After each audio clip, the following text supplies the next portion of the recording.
And it pans over, and the devil is just like, has his arms crossed and shakes his head. And then the wife turns to the camera and says, "Oops, I married a Nephilim." Credits roll.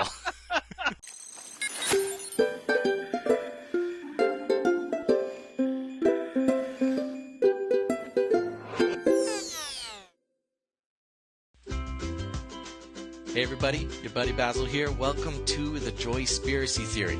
Some of you may have already looked at the actual title of this episode, and you just get this feeling. You get this wonderful feeling that the next few hours of your life are going to be so filled with happiness and joy and lots of science and really, really dumb jokes. And for those of you who did not read the title, this episode's guest is my good friend Josh Peck. And no, not Josh Peck, the Disney Channel actor from Josh and Drake, but Josh Peck, the very smart and very funny Josh Peck from the Sharpening Report and Josh Peck Disclosure, and most recently, very exciting, Skywatch TV. So, if you're into any of those ministries or whatever you want to call them, you're going to love this. We talk a lot about Skywatch TV. We talk a lot about, this time, not a lot of cats, but more dogs. So this one's for all you dog lovers out there. All right, I'm going to keep this intro short, but thank you everyone for supporting the show with your shares and your likes. If you like this episode, or if you know of somebody who likes Josh Peck, or me, or just Joy, go ahead and share this with your friend. If everybody who's listening right now shared this with one friend, that would be a lot of friends who get to hear it. So, math. Also, thank you everybody for leaving your ratings and reviews on iTunes. You don't know how important that is. It's quite important for us podcasters. Not only do we get to see what you guys are thinking about the show, but it helps other people find the show. Like iTunes robots see the reviews and tell other people about it. So, most of you have not left an iTunes rating or review. I would consider it a personal favor if you would go to iTunes right now. Just pause this. You're probably already on iTunes. And leave a rating. Those are done in stars, or a review. Preferably both. And that would be great. Or if you're not on iTunes, leave it wherever you listen to your iTunes or your podcasts. Your podcast listening thing. Do it. All right, guys. Thanks. That's it. Here you go. Enjoy.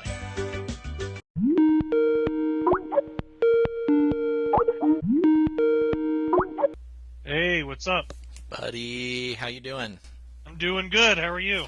Doing real good. I'm trying really hard not to sigh when I say hello to you, because the past couple episodes when I say hello to the guest, it's like, hello. I totally wasn't meaning to do it, but I just listened back. I'm like, oh wow, I sound really stoked to do this podcast. like the guest is an inconvenience to you. Yeah, exactly. The past two episodes I've had to be like, oh no, I really am excited to talk to you. This is awesome. Yeah, I'm really excited. Oh, believe me. So I thought I'd try to. I don't know if I did the best job, but I think I'm improving now. Sweet. But I really am excited to talk to you because, first of all, we love having conversations. I was gonna say that I'm gonna have to put a hard limit on this one to 3 hours, but but I don't know. That's gonna be tough. I know that's not what we're about around here. We're just gonna let it go. I don't think it'll last that long, but who knows? Cool. This is the first. Your show is the first show that I'm doing since the big move. Oh yeah. We got a Joyspiracy exclusive here, everyone. That's right. I've gotten a lot of offers and just haven't been able to because everything's been so busy until now. And of course, Of course, because it's you. It just happens to be on a day where there's like zero planning. And it's just like, hey, want to do a show? Yeah, I guess. That's what I like, man. I'm so glad to be at the point in our relationship where we can just lasso each other into doing shows without any warning whatsoever. That's the way to do it. Well, to be fair, we had a show. We planned to do a show a couple days ago, and then just nobody mentioned it. Like we just went. I forgot. I totally forgot, as did you. Yep. So it's like, yeah, we'll make these plans, and then we just won't. I know. Well, that's why I don't normally like make plans, especially for more than a week out, just because it just won't happen. It's my memory banks they fill up too fast. But yeah, me too. If I manage to remember to put it in my calendar on my phone, I make that thing like remind me like the day before and an hour before. So, but it's just smart. it's just a matter of trying to remember to actually put it in the phone. Yeah, well, that's the problem with me. By the time I make the plan, by the time I lift up my phone to put it in there, I've already forgotten. Yep, same here. Yep. So, okay, well, good. Well, my official first question is to all the guests, but especially you here now. What are you thankful for today? What did you get up, because you love the Joyspiracy Theory YouTube videos and you watch them every day, and you know my advice that you need to write down what you're thankful for every day. What did you write down this morning? I am thankful for a lot of things. I'm thankful for my job. Yeah. I mean, there's God and family, of course, but that's stuff I already had. Yeah, and it's kind of a given. I Yeah. have had to say in the past, and I'll say it again. I expect it to be a given that you're thankful for Christ and what He did for you, and then kind of that normal stuff. Yeah. Not a whole lot of people out there can really say that they're thankful for their job. Most people, I think, and I know, because every job I've had before this one, I've hated, absolutely hated. Right. And I worked at McDonald's and a convalescent home and a hotel restaurant thing, and it's always been absolutely horrible. But for the first time in my life, I can honestly say I am extremely thankful and feel really blessed for my job at Skywatch TV. So. That is so awesome, and I will say I am a little bit jealous of you for that. I am having to like work through some repentance, because I mean that seems like that's what I would like to do someday as well. I'm sure there's a lot of other people, but it has been like a dream of mine for a while. Not specifically Skywatch, but hey, I'm not going to turn down any offers. Send them my way, since you know some people over there. Oh man, yeah. Speaking of which, just a quick like side note: okay. If anyone's listening, I can't get you in touch with Tom Horn. I can't. That's not a thing I can or will make happen. So that's okay. I've got those messages can stop. Like if it's. Like if it's coming from somebody that I actually know and they're like, hey, what do you think Tom might think of this? Yeah. At least I'll be a little polite and say, I don't know, ask him. I don't know. Yeah. But when it's a random stranger who I see has been on like my Facebook friends list for a couple of years, right. Never has messaged me except to maybe send just a YouTube link and then nothing else, which that is another annoying. I can relate to that. That is so funny. Whole... God bless all my Facebook friends. But yeah, if you're going to just send like a YouTube link, say something about it. Yeah. Why am I... If I watched every 3-hour documentary that somebody just dropped a link into my inbox, I would have no time to do anything. Yeah, that would be my whole life. Sorry, Tom, I can't work for you. I have to watch these videos, and it's going to take me another 30 years. But so, and I don't mean to like just jump into the show and start complaining about things. No, we're just giving advice. These are good problems to have. You're thankful for your problems, is what you're saying. If I wake up in the morning and the only thing I'm worried about is somebody might send me a thing to try to send to Tom, which I won't do, or somebody's going to send me a link to a video that I'm not going to watch, even if it's just a minute long.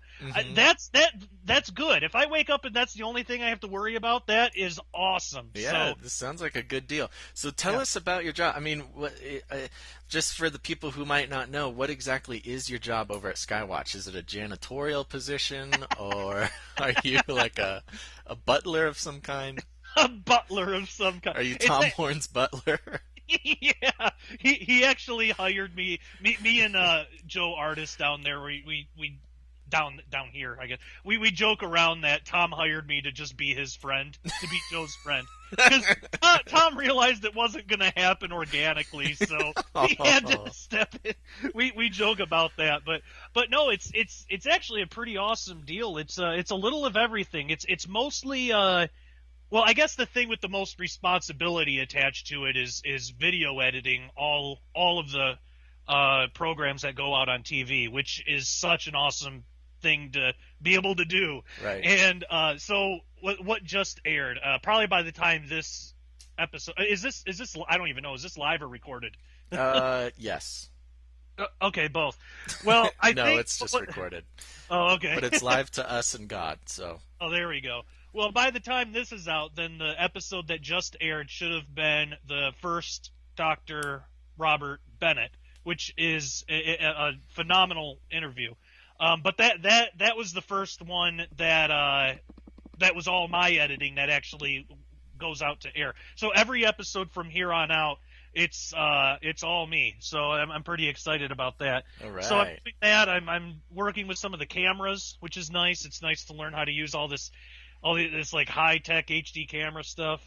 Sometimes they have me sit in and co-host, like for a future, and they just put a picture up on it, so I guess it's okay to talk about it. Yeah, I think I saw the picture. Yeah, I actually got to co-host a show with Derek Gilbert. He's for those not familiar with Skywatch TV, Derek Gilbert's the host. He also does View from the Bunker. He's a phenomenal interviewer and host. And usually his wife Sharon will co-host it, but this time this interview that we just did with L.A. Marzulli, they had me sit in and co-host, which I was absolutely. Oh man, I was thrilled about that because that's like my origin story. Like I got into this whole thing because of L.A. was on a show like 3 years ago, and in such a short amount of time. I mean, it's only been 3 years since I even heard the word Nephilim. It's only been like 3 years. And it's weird to think about how much things have changed. So anyway, I got to co-host for that. They're also having me produce my own show that's going to be on their YouTube channel, and I think on Roku, which is going to be called Into the Multiverse with Josh Peck. So I'm thrilled about that. So sciencey sounding. Yeah, but it's going to be I already have the first 4 episodes written. It's going to be done in a way like if people like my books, they'll like this. It's done in a way that anyone can understand it. Like we're going to be talking about a lot of the new quantum technologies that are coming out because everything is quantum based. Everything new that's coming out. Right. So it's the wave of the future. It is. Yeah, and I say that a lot too in interviews and on my own show is that. On the Sharpening report is that we're headed towards a quantum future, so it's good to at least get the basics down so we know what we're up against for the future. So that's what that show it's the multiverse, but in a way that anyone can understand it and also through a biblical lens. So are you gonna have like cool like animatronic puppetry and stuff like Doctor Who? Is it a Doctor Who situation? I wish we kind of talked about the idea of getting like After Effects and getting some really cool special effects and everything, but since I'm the one that's going to be doing it, like doing everything every week, it'll just be way too much for me to have to do all that. But right. So for right now, it's looking like I'm the host obviously, and then probably Joe Artist. He's going to be on the show with me to. Kind of help facilitate some of the conversation, and I was thinking about just doing it just me and the camera, but that's we can do better than that. All right. All right. Well, if you need anybody to play like some sort of alien or something in a mask, or maybe like a robot man, you can totally hit me up, man. I've been working on my like robot moves, and I look good in a mask. So Yeah, awesome. well, that's great, man. It sounds like you really got a good thing. I'm glad the Lord's blessing you in that way, and that you've kind of gotten to kind of live the dream over there. I know a lot of people actually have been saying and thinking that. Yeah. So good for you. Thank you. And you also recently got a new puppy. Yes. Usually we talk about cats on this show, but in this case, I'll give you a puppy pass. Well, yeah, because usually I'm more of a cat person anyway. I never really like wanted a dog necessarily, but Yeah. I wanted one for the kids because especially my daughter Jackie, like she loves puppies, and what kid doesn't? And my wife really wanted one. Well, I wasn't planning on even looking to get like any kind of animal until right now we're in a rental house, which is it's funny. It's half the price of the apartment we had in Michigan, but it's about almost twice the size. It's pretty nice. Good old real estate markets. Yeah, it's awesome here. But, so before you tell me the story of the puppy, can I guess, and then you tell me if I'm right? Sure. Okay, so you show up, and you show up. Where is it now? What town are you in? You can't even get the basics. I forgot it. I couldn't write it in my phone fast enough. It's Crane, Missouri. Crane, Missouri. Okay, so you show up in Crane, Missouri. You're driving a big moving van, right? And you got everybody packed in there, and you're kind of following some directions that you scrawled onto a diner napkin. Like when you were on the phone with Tom Horn, right? And he's there was no planning whatsoever. And he arranged this whole thing for you. He rented the house and put it in your name and like forged your signature and stuff just so like he could get it ready. And so you roll into Crane, and you're following these directions, and you kind of get lost for a little bit, which is kind of nice because you get to sort of get a lay of the land there in town. But now you're tired and you're hungry, and you just need to find the house. And finally, you find the house, and you roll up, and you pull in the driveway, and Tom Horn is sitting on the stoop of your brand new house, and he's got like a sort of just a general like brown cardboard box sitting next to him with a big red bow, and he's sitting there kind of like with his elbows on his knees and his hands supporting his head, right? Because he's like been waiting a while because you got lost, but his phone's out of battery, so he couldn't call you. So he's just been waiting there for like hours, and then you show up and you see him. His eyes just like light up. He's so excited that you're here. And you see him like try to pick up the box, but it's either like too heavy or it's lopsided or something. He kind of struggles, and he picks up this box and he runs. But he's kind of an older guy, so it's kind of like a run waddle situation. And he's in like his patented like Tom Horn suit and tie right now, just so you know. And he comes over and he just can't wait for you to get out, and you get out of the truck. And he hands you this box. He says, "Josh, I'm so happy you're here. I've been waiting all day. Here, I got you this as a little token of my gratitude." And you open it up, and this little chocolate lab is just looking at you, and it's got a collar on with like a tag, like a big oversized tag that says, "To my dearest and most favorite goatee guy, my goatee bro." And the tag already says Basil, like he named it Basil for you, but like you're kind of weird about that. You wanted to change it. Right. Is that right? Am I close to what happened? You know what? Actually, surprisingly, that is not even close. Not even. No, actually, there are a couple aspects that are dead on. We actually did get lost on the way. Yeah, see, I know you, Josh. I know you better than you know yourself. Thank God somebody does. Because the little bit that I know, I'm sick of. Yeah, I know. Well, yeah, so the whole trip here, we did get lost. I didn't drive the truck. Joe Joe Artis actually flew to Michigan so he could drive the truck for me back to Crane. Oh. So he and I spent the whole trip just hanging out pretty much, which was pretty cool. And talking about how badly you wanted a puppy. Yeah, because we have like really similar personalities, so it was hilarious. Is he the guy who kind of looks like you? There's There's another guy who has like a goatee. I'm only saying this because I saw the really awesome Skywatch TV like team, like news channel 4 team picture where everybody's like crossing their arms. He's the one on the end in the leather coat thing with the red hair thing. Okay, I'll have to check it out.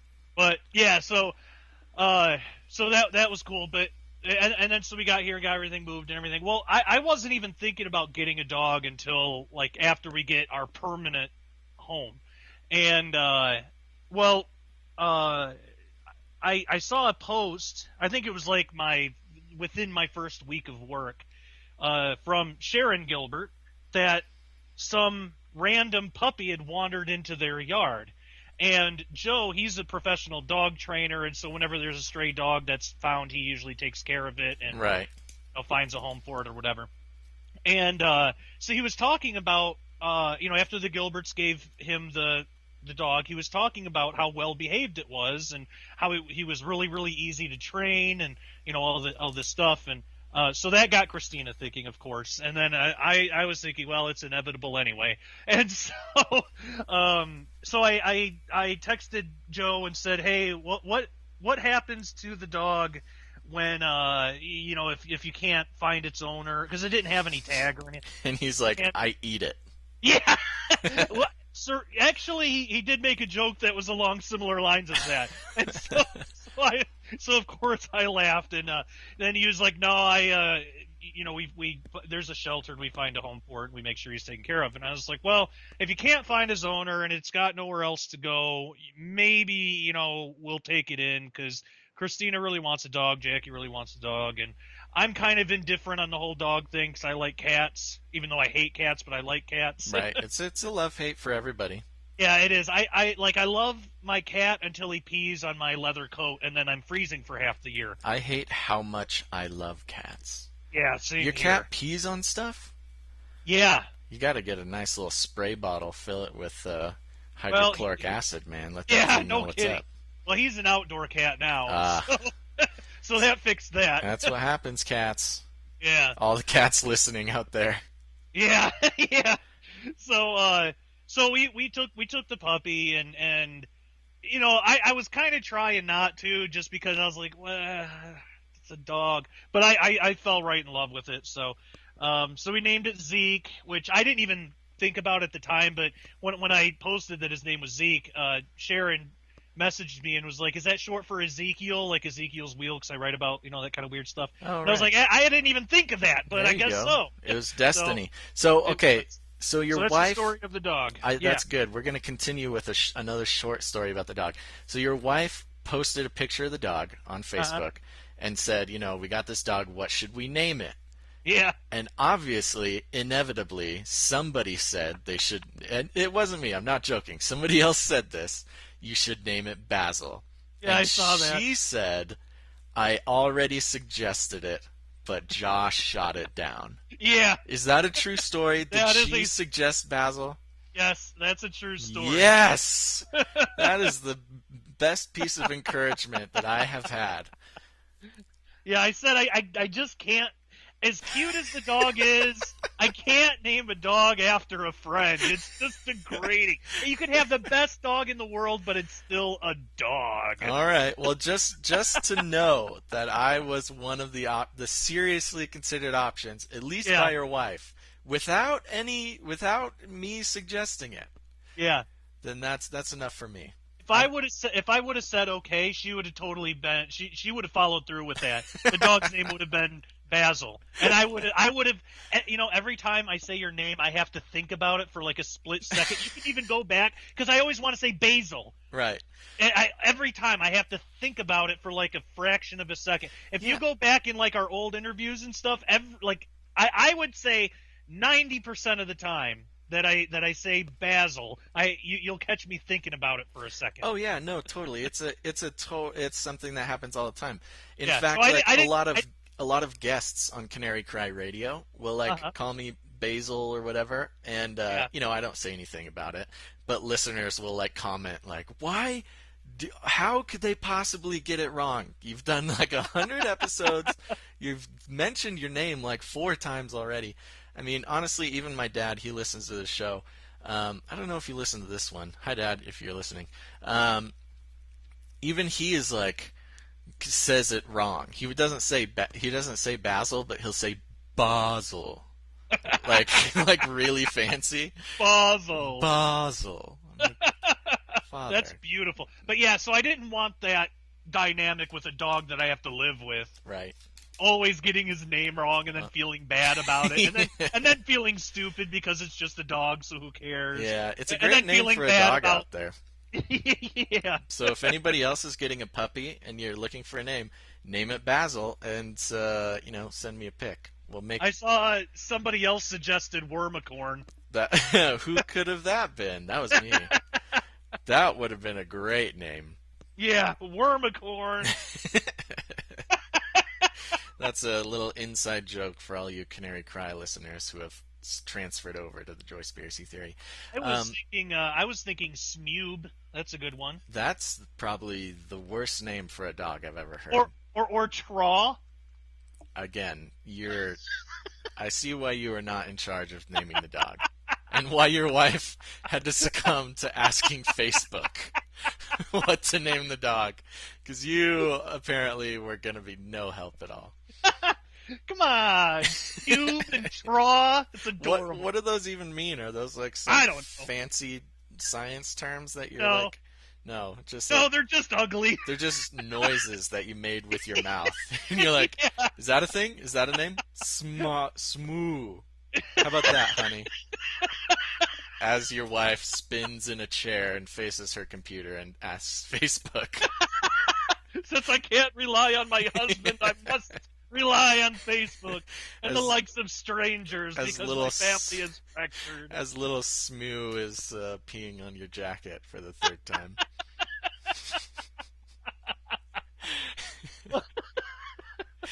Okay. All right. So that's great. You got this job. You got this puppy. Things are really looking up for you, buddy. I'm glad.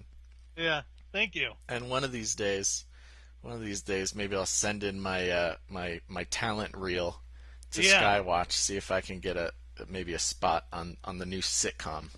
Yeah, the new sitcom. Yeah, the sitcom. Oops, I married a Nephilim. Nobody steal that. I'm pitching that to Skywatch TV. Oops, I married a Nephilim. Yeah. Whoopsie daisy. It's a multi-camera it's a multi-camera sitcom with a live studio audience. Oops, I'm forsaken forever, and our children are abominations.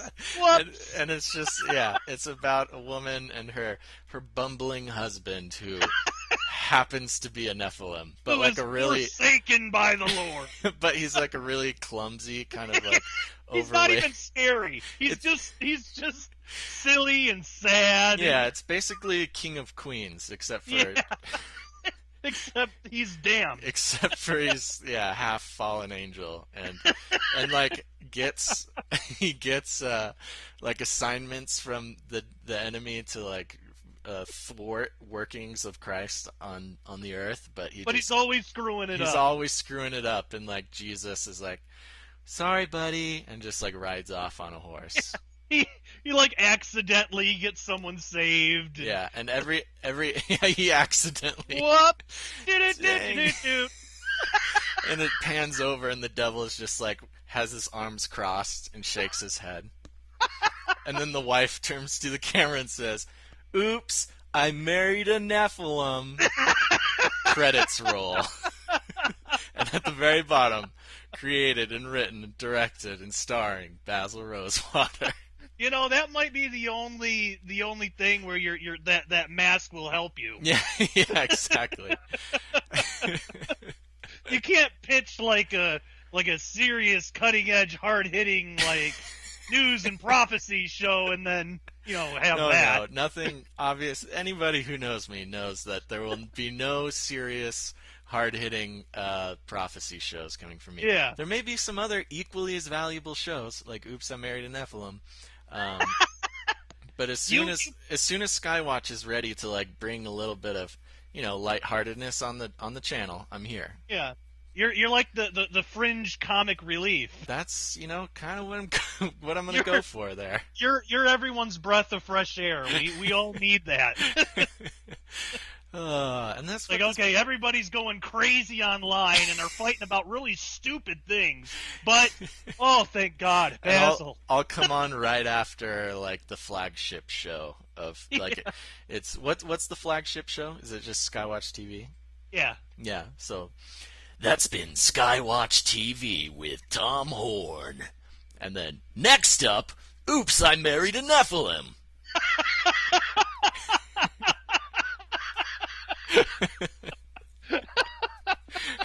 I love it. Yeah, it's on in prime time, so like...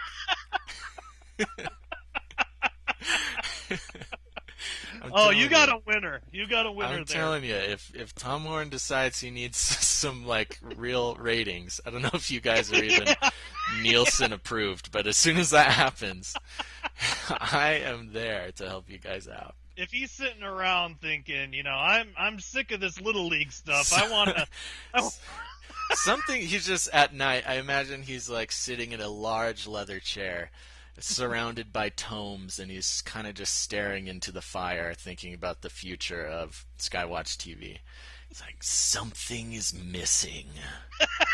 What could it be? And then he hears off in the distance, doo-doo-doo-doo-doo, and he knows immediately. Oops! An angel visits him in front of the fire. He gets divine revelation of this stupid sitcom that is literally going to change the face of the Christian truther movement. He hears the voice of the Lord, this angel, just like the prophets of old. But like the voice of the Lord pronounces Basil wrong too. He's like, yeah, he's got to think about it. Thomas, the answer is Basil. Wait, sorry, no, it's Basil. Yes.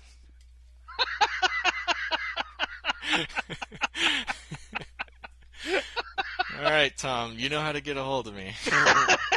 Yeah, if that doesn't win him over, nothing will. No, but in all seriousness, Tom, call me, please. I've left you so many messages. Could you send him that message for me, Josh? Could you? Oh my no.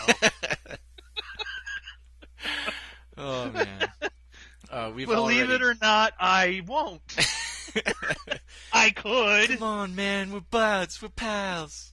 It's something I could physically do, but actually, I just won't. I'm looking at Tom's contact information here. I'll just do that. Okay. All right. We have gone so far off. Actually, no. This is right on track. Yeah, we never even laid a track. This is all just open range. We are. We're actually pioneering. This is only the third episode of the Joyspiracy Theory. We're still trying to like figure it out. Nice. So here we are. We're doing it.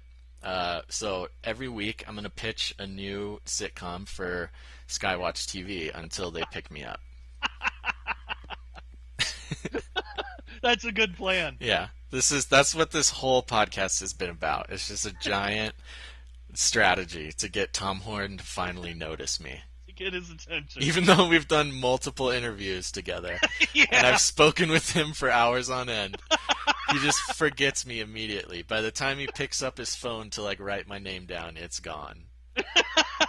Just like us with the calendar. Yeah, exactly. So I'm just joshing you, Tom Horn, as if he's listening to this podcast. Maybe he is. Who knows? Maybe. I don't know what he listens to. Nobody does. I don't even know if he knows what he's listening to. Anyways. I think I think it'd be fun to team up with L.A. Marzulli to do a sitcom. I mean, he would definitely have to like come on as a consultant for Oops, I Married a Nephilim. Because, I mean, we want to be factually and, like, correct. Yeah, with a show like that, you don't want anyone punching holes in it. No, we're not going to have any holes in the storyline. That is going to be completely solid.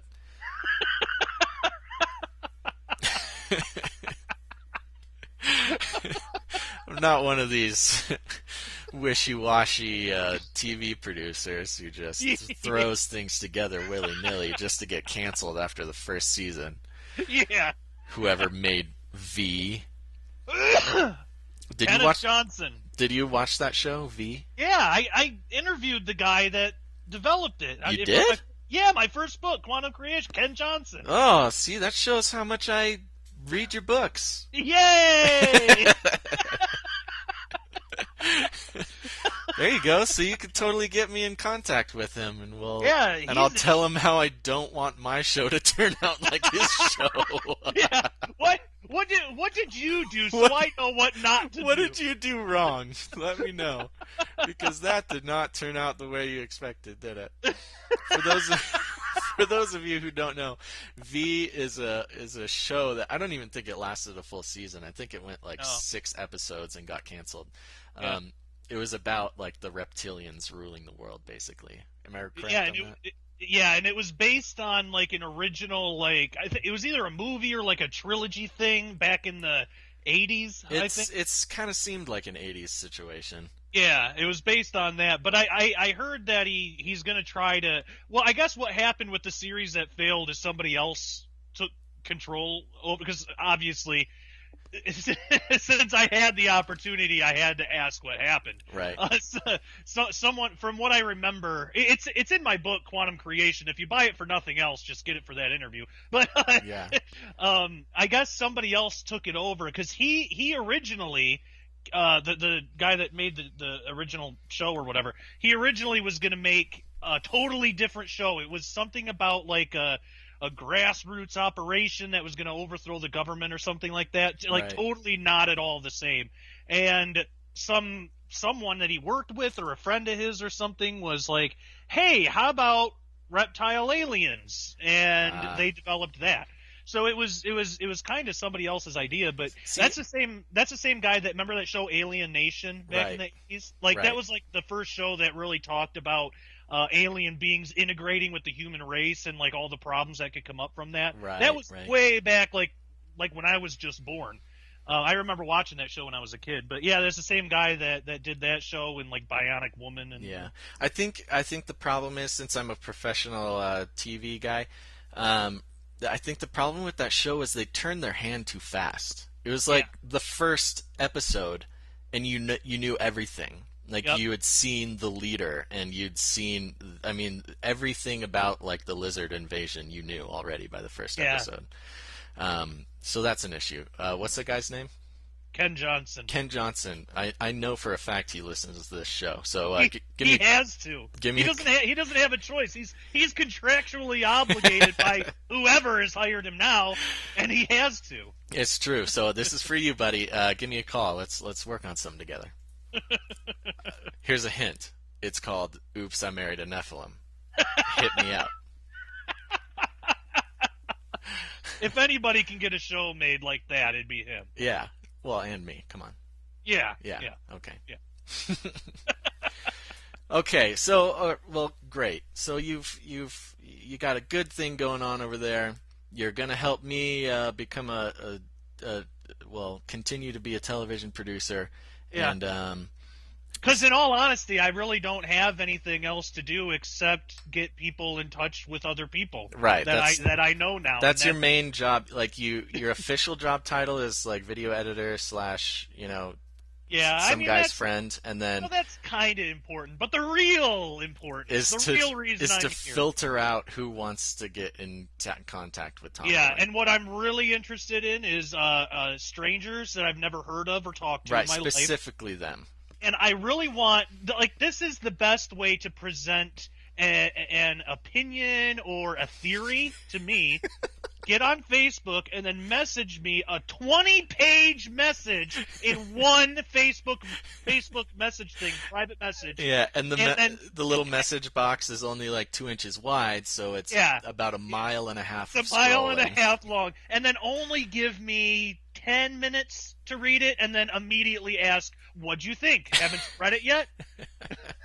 That's the perfect way. A lot of people do it, and it works out great for all of them. They don't get blocked or deleted or ignored at all, because that's what I appreciate. And it's good because I'm going to be sending the pitch deck to my Oops, I Married a Nephilim over to you, and it's going to be complete with like hand-drawn storyboards and things like that. And make sure there's like a ton of spelling mistakes. And don't even want to see one period or comma in the whole thing. It's all got to be in caps. Yeah, it's one sentence, all caps, and I've actually turned off the spell check on my browser, so I don't even know if I've misspelled anything. Good, that's wise. That's how you make it in this business. Yes. Clearly, because so many people... Complete lack of caring, of caution for any sort of correct punctuation. And go ahead and fill it with swear words that you would never say out loud, just the most horrendous things that you can imagine. I'll do that, but I'll just hide them in like long words. Like I'll be like, well, this is a common colloquialism, and right in the middle of colloquialism will be like just the most terrible language. Yes. Not gonna do that, Josh. Jesus doesn't like that.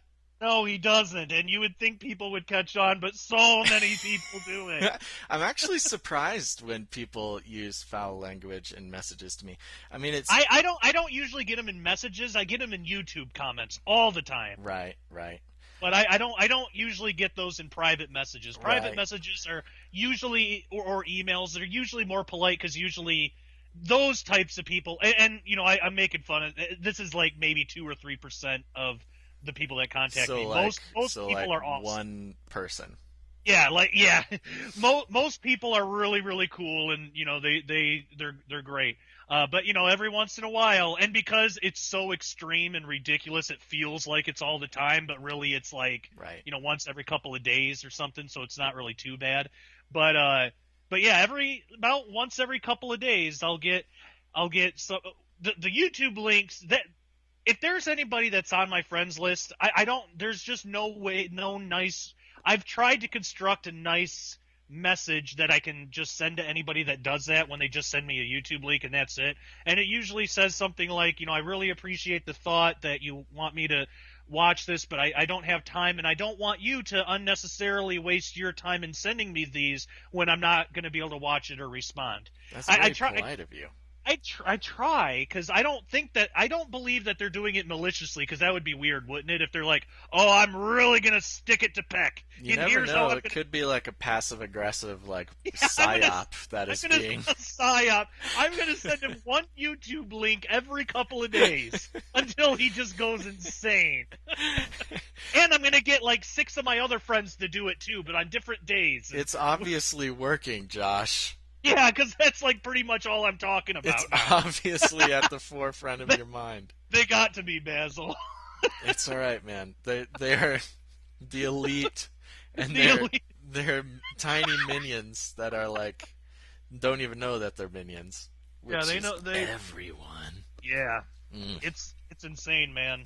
So let me ask you this. I kind of want to get a timeline of like what your research actually was. So you mentioned that you just heard the word Nephilim like 3 years ago, which I will say I don't think is a coincidence that's when we started Canary Cry Radio. Just gonna say, and so I mean, what were you doing before that? Were you at McDonald's at that time? No, I was already on disability. I worked at McDonald's for like 9 years, wow. Yeah, and I have, like, for those of you who've never heard of me, I have a degenerative bone disease, and so I had to stop working at McDonald's, and that was actually a good thing anyway, because it's a terrible job. That's a blessing in disguise. Yeah, I really, my heart goes out to anybody that has to work there, because it's rough. But so yeah, I dealt with that for 9 years. I had to get on disability for my bone disease thing, and so I was on disability for a while. And this whole time, I was like I called myself a Christian, but I wasn't really acting like it because I was super into New Age theology. Like I was really into like astral projection and remote viewing and all that weird stuff. Right. And I was just like messing up my spiritual life like no other, and I had no idea really what I was doing. So so then and then I was on painkillers all the time. Like the high, I was on 80 milligram Oxycontin. Ooh. Oh yeah, That's fun. Yeah, you would think so. Well, I mean, working at McDonald's for 9 years, you got to get something to get you through the day. You got to get something. So pretty much my whole day, I would sit at home, I would take painkillers, and I would just veg out in front of the TV and then try to meditate and stuff. Like it was such a dumb, stupid way to live, and I was miserable. I was absolutely miserable. Well, the weird thing is, like, backtracking into my life, ever since I was a little kid, I was always really curious on what aliens were and how they fit into the Bible. Because I was raised Baptist, but in my adult life I kind of fell away from it. Right. But that I always had that question ever since I was a little kid, and nobody could ever give me a straight answer. They're demons, boy. Yeah, well, yeah, that's all they would say, and it's like, okay, well, can you point to a place in the Bible where it actually says that? Like what? Right. Like why? Where are you basing? Are you just basing it because you don't know, or? And so I couldn't really get a straight answer. So then fast forward till about 3 years ago, and I was watching TV, and I saw this show called It's Supernatural with Sid Roth, and I thought, oh, this is probably pretty cool. And so I turned it on, and the guest was this guy named L.A. Marzulli, who I'd never heard of before or didn't know anything about anything. And he's talking about the Mark of the Beast, which I was familiar with that concept because at least the Baptist church that I was brought up in, they didn't discourage prophecy. So they didn't really talk about it a whole lot, but it wasn't discouraged. And I was always fascinated with that as a kid. So when he started talking about the Mark of the Beast, I was like, oh, I remember that from when I was a kid. That's interesting. And then he started talking about alien implants. And then I was really hooked because I've always been like a sci-fi nerd and everything anyway. Yeah. But he started tying these things together. Then the clincher, he talked about Genesis 6, and he talked about Nephilim, and I never heard any of this before. I remembered Genesis 6, but I never remembered realizing as a kid how strange that chapter is. I never really thought about it too much. Yeah, well, usually when a preacher stumbles upon Genesis 6, they sort of just read it and then just keep going. Yeah, they don't really want to stop there. It's too complicated. They focus mainly on the flood because that's the easy thing, And so the only thing that I really knew about Genesis was just the flood. I was like, oh, Noah and the flood. But a little bit before that, you read about the Nephilim and all that. So that totally, like, I DVR'd that episode. And when my wife came home, I said, you have got to see this, because that was something that she wondered about too, because I never saw anything, but she's actually seen UFOs and stuff. She grew up in Goodrich, Michigan, which is like all farmland and everything. Right. And so prime UFO territory. Yeah, pretty much. She's had like 2 or 3 times where she's seen these things and didn't really know how to fit it in with her Christianity and everything, and neither did I. So this was something that we both would talk about from time to time. Well, here was finally an answer from a guy I never heard of before, and bringing out these Bible passages that I never would have thought to connect. And so she came home. I watched it again with her, and that was the first time that we started doing Bible studies on our own and like praying together. And I mean, it totally changed our lives. So we started. We ordered all of LA's DVDs. He was like, we didn't know there were others out there. We thought he was just. But you ordered the DVDs. L.A. Marzulli got to pay his rent that month. Yes. And so after saturating ourselves in all of LA's material, we realized that there are other researchers out there too. So we found some other researchers and realized that this is a whole thing. Like, it's a whole fringe Christian community thing. And I just fell in love with the whole thing because it really well, okay, going back a little ways, because this has to do with this most recent interview that I did well, I should say that Derek did with me and with LA, but at that time I was going through a lot of spiritual problems, like demonic manifestations and all this crazy stuff I had no way of dealing with because it was so unusual and so outside of my realm of just what I'm used to, Right. that I had no idea, what to do. And it started when I always had that problem, but it ramped up when I decided that maybe I would want to start writing a book. And like the second I started writing Disclosure, which was my first book, it was like that day, that exact day, we were getting, Christina and I were getting more like demonic manifestations in our trailer and so after a little while of that, I didn't know anything about spiritual warfare, and I didn't know what to do. So I decided to take a chance, and this was at the same time that L.A. Marzulli was going on like Ancient Aliens and stuff too. So like, it wasn't just Christian TV; it was like secular TV too. The golden age for a lot of people who are getting into this stuff. Yeah. And so I was thinking like, there's no way that I'm going to be able to contact somebody who's been on the History Channel and stuff like that, but I decided to try anyway because I really needed help and I had no idea where to turn.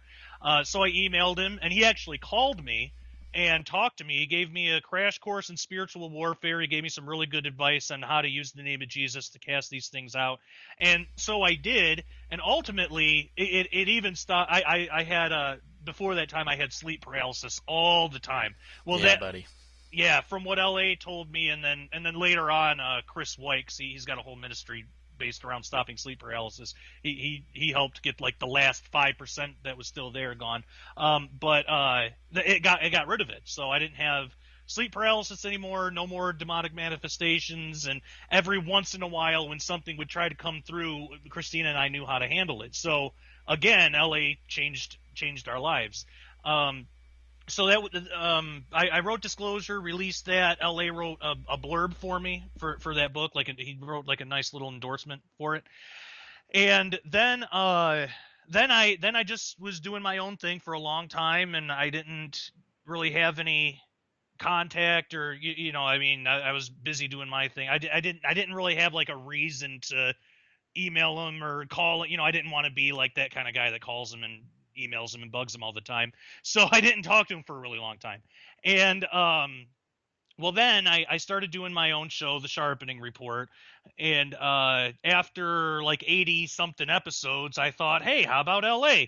So I got a hold of him and kind of reconnected with him, and I had him on the show for Days of Chaos. It was a lot of fun.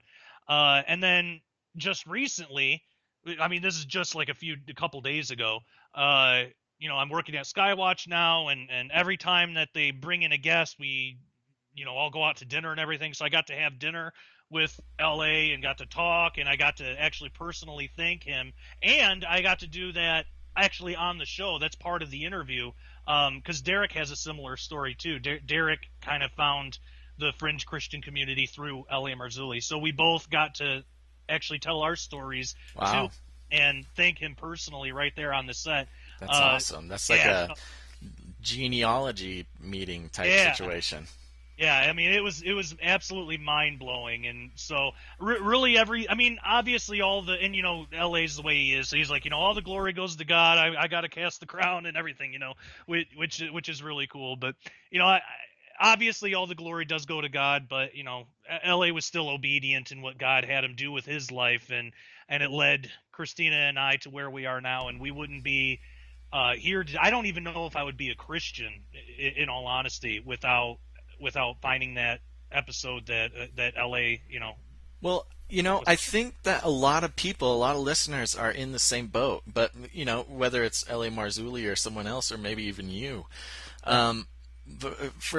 for that sake, let's talk a little bit about when you first got into this kind of stuff. You mentioned that you were, on painkillers, just kind of hanging out, working at McDonald's, watching TV all day, kind of getting into the New Age, a little Christian New Age mixture there, which, I think is not very uncommon. Right. I think that's a pretty common thing to do. Yeah. And then you saw L.A. Marzulli, you learned about the Nephilim. That seemed to be kind of a relief almost for you, right? Yeah. And then, I mean, did it just go from there to like into everything else? I mean, for a lot of people, Yeah, it's like, kind oh, of. Nephilim, and then Illuminati, and then all that stuff. Yeah, I didn't really get into the Illuminati conspiracy stuff till way later, and I'm still Right, not like, I might mention it every once in a while and write, but I don't really think I'll ever write like a book on the Illuminati or anything. I'm just not that. I recognize, that topic is. I believe it's a real thing. I do believe right. that there are people behind the scenes that do that kind of stuff. But for me, it just wasn't. It's not a huge interest. I mean, it's interesting, but Yeah. it's nothing. But that's just You me. know, you bring up a good point, Josh, whether you meant to or not. You bring up a good point is that, the fringe Christian truther, I don't know if there's an official name for it, but that's what we'll call it for this conversation. The fringe Christian community has so many topics Oh yeah, involved in it, and not everybody agrees or disagrees or even cares about all of them. yeah. And I just want to make that clear because there's probably a lot of listeners here who can relate to that. I mean, Oh you yeah. got this whole thing with the flat Earth going on right now, and we get a lot of listeners at Canary Cry Radio who think we should talk more about it or want to know exactly what our thoughts are on it. And we have interviewed people, we've done the research, we've kind of looked into it, and it's a very fascinating topic. We just don't have enough bandwidth, emotional and mental bandwidth and physical cyber Oh, no bandwidth kidding. to make it our mission. And Yeah. not every single subject in the fringe Christian stuff can be your mission.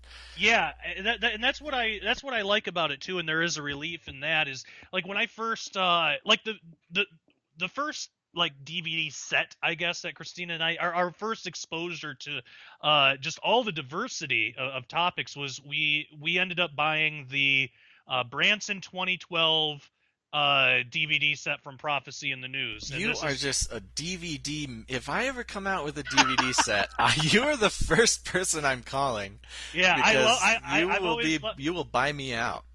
Yeah, I've always loved, well, because I was so used to watching TV anyway, but so I was used to just sitting there. That's just kind of how I learned to absorb information. I mean, Right. I read books and stuff too, but if I have like I like sitting and relaxing and just watching something No, I versus. mean, amen. That's the way to do Yeah, it. That's the way I would do it too. I mean, yep, if you made your books into a DVD, I would probably know much more about your work. yeah. I mean, even though I've interviewed you, probably and you, me, we've probably spent a total of 12 recorded hours, Oh, easily, yeah. easily talking to each other, and that's just even not released material.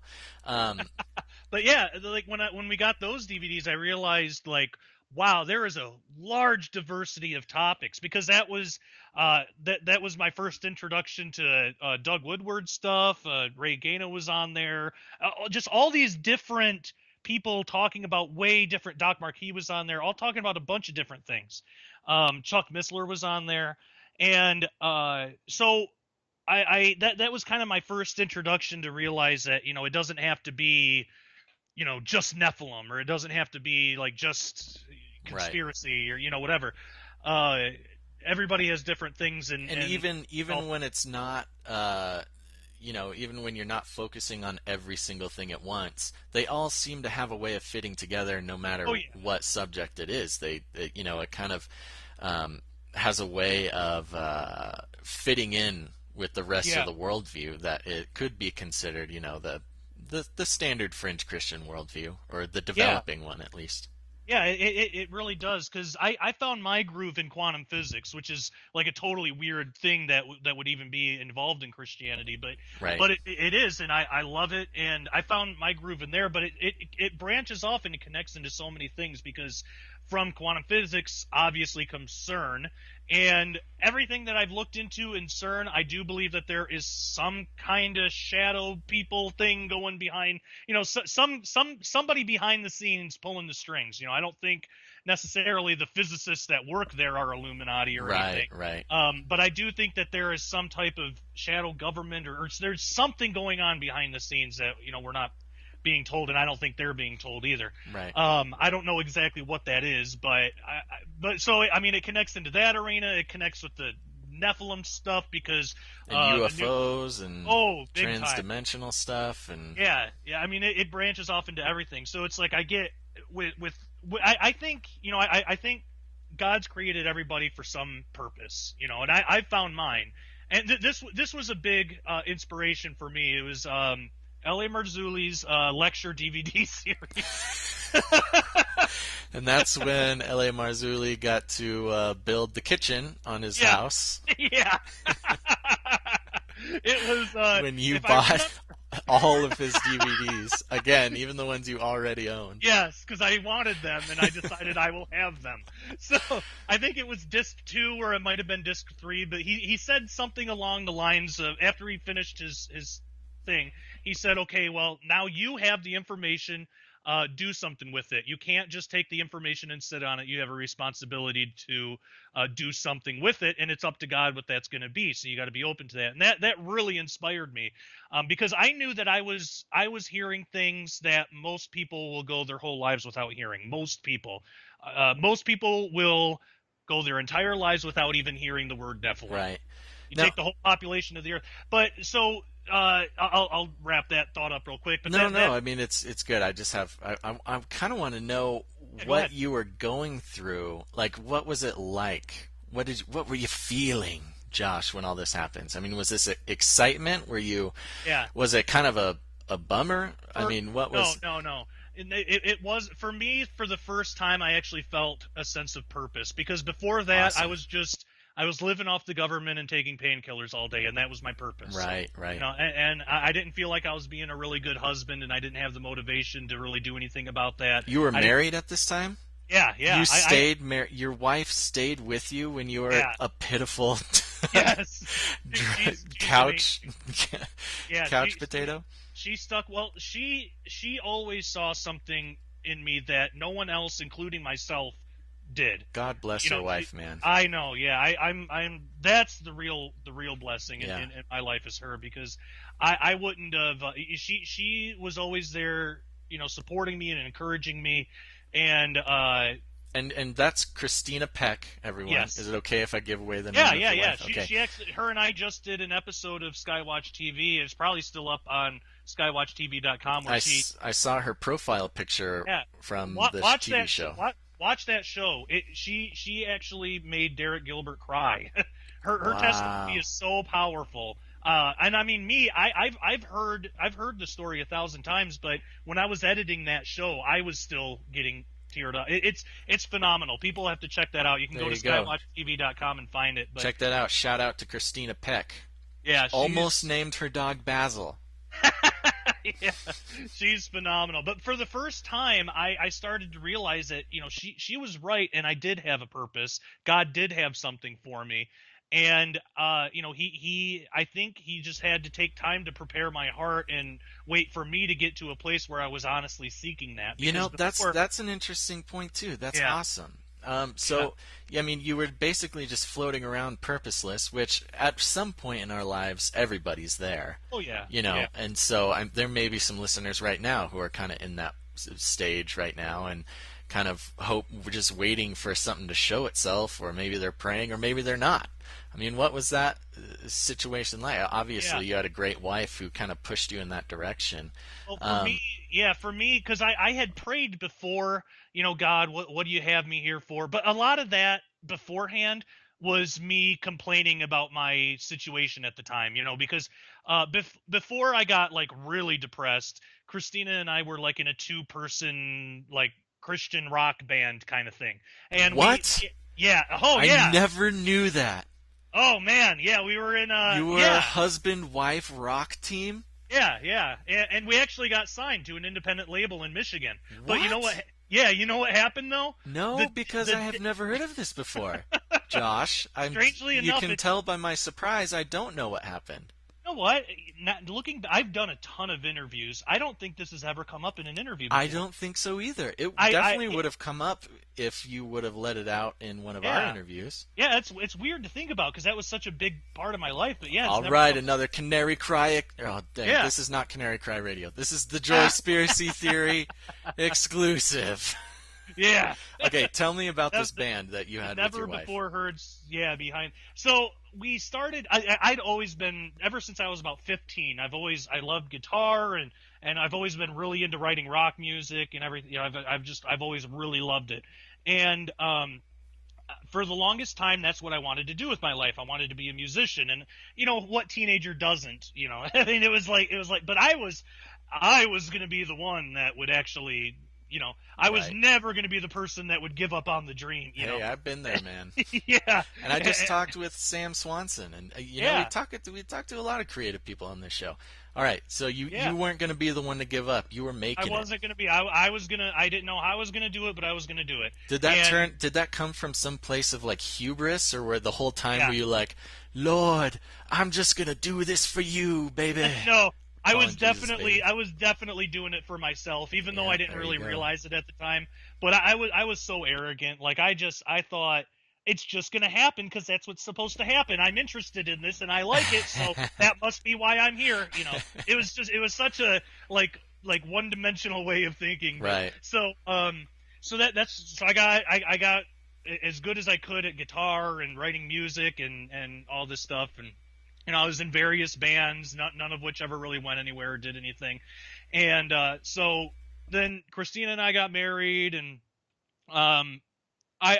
we decided to try, because she sings a little bit and plays bass and plays keyboards, and I play guitar, and I try to sing, and I know how to program drums. So we figured, hey, let's Not play drums, not play. I cannot play drums worth but you anything. can click a mouse on a computer. Yeah, I can build a drum track and make it sound like somebody's playing it really well. but if you sit me in front of a drum set, I'm like a 2-year-old. I have no idea what I'm doing. You know, that was kind of the one instrument I could never like really get to happen either. Yeah, same here. So we decided to try, and it started out that it was just going to be for fun, because I wanted to. I always wanted to, even though I wasn't really a practicing Christian, I still like had that foundation. I always wanted to make good Christian rock music, and I just didn't think that there ever was such a thing. Because most Christian rock, it's dull and boring, and they all say the same things. It's like just the really watered down, recycled lyrics, and I can't stand it. Like a good friend of mine, and I agree, said, contemporary Christian gives me cancer. Oh my gosh. To which I replied, because it is cancer. And it's not because it's Christian. It's because it's most of it is so void of emotion and real true feeling. It's like, a corrupted, self-perpetuating cell in the body that's turned into a malignant force of nutrient-sucking something or other. Amen. I don't know about science, but that sounded similar to what cancer would be. Yeah, that's pretty dead on. And like that's always been my impression of it. And I wanted to actually write good rock music that was Christian themed, but that was still about something, you know. So we started this. Christina and I started this 2-person band because that's all we had, and we called it Supplanter's Fire. And we actually wrote like Supplanter's Fire. Yeah. What is that? Jacob in the Old Testament was his first thing or whatever was the supplanter, and so it's like his passion or his drive. Because like me, he was going through his whole life trying to find his purpose, and then God finally called him out. And I didn't realize stealing his purpose from his brother. Exactly, and I didn't realize at the time that coming up with that name was kind of prophetic, because that's what I was doing until God got a hold of me and showed me my true path, which I'm on now. So that was kind of cool how that worked out. Totally not planned or anything. Right. But so anyway, so we wrote 10 or 11 songs, and we were just doing at-home recordings at the time. Some of them came out pretty good, but a lot of them were just pretty rough. and I decided to try to look for independent record labels in Michigan, and I found one up in Harbor Springs, which is a pretty ritzy, you got to make some money to live there, kind of place. So I sent our demo in, and the guy was really into it, and he loved it, and we went up there to meet with him, and we met him. He was a really cool guy, and he had a really nice setup. He's like, well, we'll get you we'll get you hooked up in the studio and get you recording. We'll start planning for some shows in the fall. And it was like, oh my gosh, all my dreams are coming true. This is actually happening. And so we came back home, and we were just on top of the world for like a couple weeks, and then we were supposed to go back to sign the paperwork to actually make it official. And so we planned on spending a whole weekend there with this guy who ran that label. And the day before the day that we were supposed to leave, I couldn't get a hold of him at all. Because it was like it was a 3-hour trip for us, so I wasn't gonna leave until I knew it was confirmed that it was okay. So 2 hours later, he finally got a hold of me, and he said, I can't believe this is happening.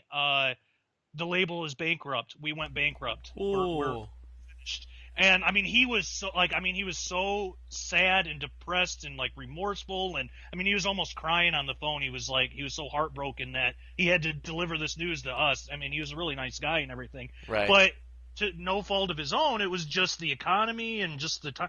But yeah, the whole label went bankrupt. He lost everything, and I was so mad. Not at him. But I was actually like at mad who?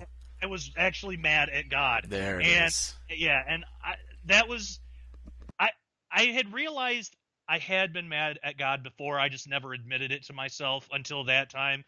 And I was thrown in this depression, and I started having all these anxiety problems because I thought, this is the purpose for my life. This is what's going to happen, and it just all right last second all crumbled to pieces, and it felt like a big cruel joke. Oh, that's so brutal. It destroyed me.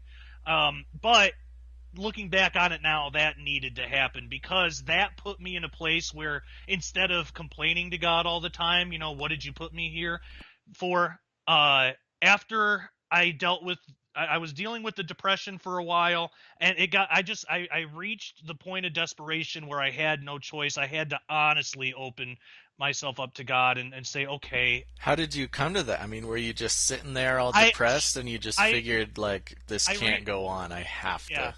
I reached the point that it was either there's a purpose for me or I am done. I'm not going to do anything. I'll not necessarily suicidal. I mean, I was suicidal, but I was too theologically immature, right. And I didn't know if I killed myself, if that would send me to hell. Right. Well, I kind of mentioned this with Natalina, which is you can be suicidal without actually wanting to kill yourself. Yeah. You just are depressed and are making decisions that is basically killing you. Yeah, and that's what I was doing. I was doing really stupid stuff where I thought, if this kills me, oh well, but I'm not going to intentionally kill myself. So I would drink way too much, or mix alcohol and painkillers a lot, and That'll do it. Yeah, not to necessarily kill myself, but if that happened, oh well, that was like my mentality. It was really screwed up. Yeah. So, but through all that desperation, because you didn't get a Christian record deal. Yeah, because for me it was like that was it. If that wasn't going to happen, then I have been wrong for years, and at that time most of my life was wasted, and it was a lot to take. Yeah. And so finally I reached a point where I couldn't live purposelessly anymore. I couldn't live without a purpose anymore. So I was, and this was beyond just me complaining to God like I had been doing. It was beyond that. I was just honest with him, and I just basically said, I can't do this anymore. I can't. You got to take me home or give me something to do, because I'm done. I'm a horrible husband because I wasn't doing anything for Christina. I'm a horrible dad because Jackie was only like a few months old or maybe a year old at that time.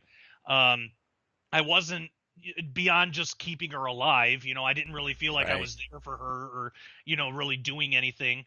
I didn't want to. I didn't want to spend any time with her or with Christina because to me that is work and it's something I have to do. It wasn't. I just couldn't find any fun or joy in life because I had this big heavy thing of all of this is worthless and it's going to amount to nothing and there's no purpose and what's the point of me even being around just so I can be sad and wanting to die all the time.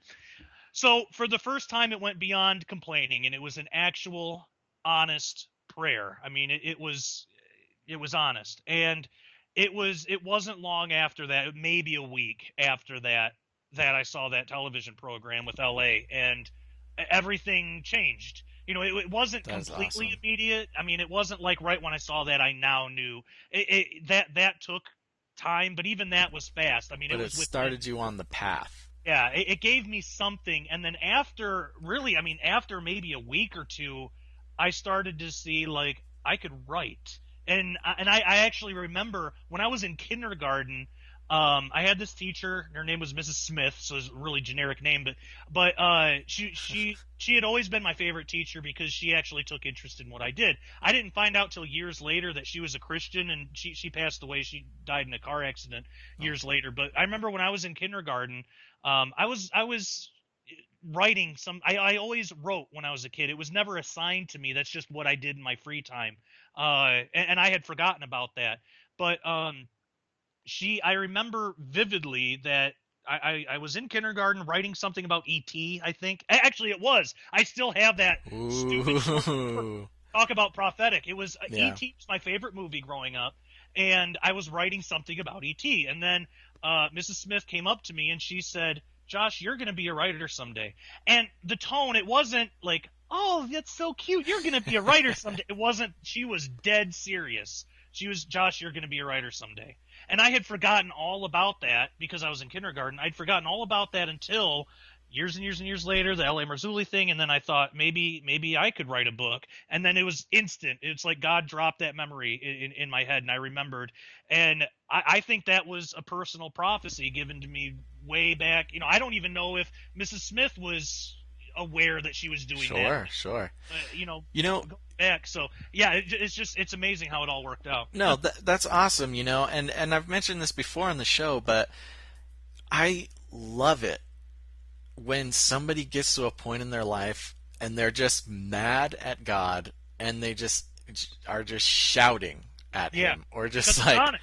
it's the most honest thing, and all the greatest people in the Bible have had a moment like that where they're just Yes. like, God, what is happening here? This is not what you said. This is not what I thought you wanted.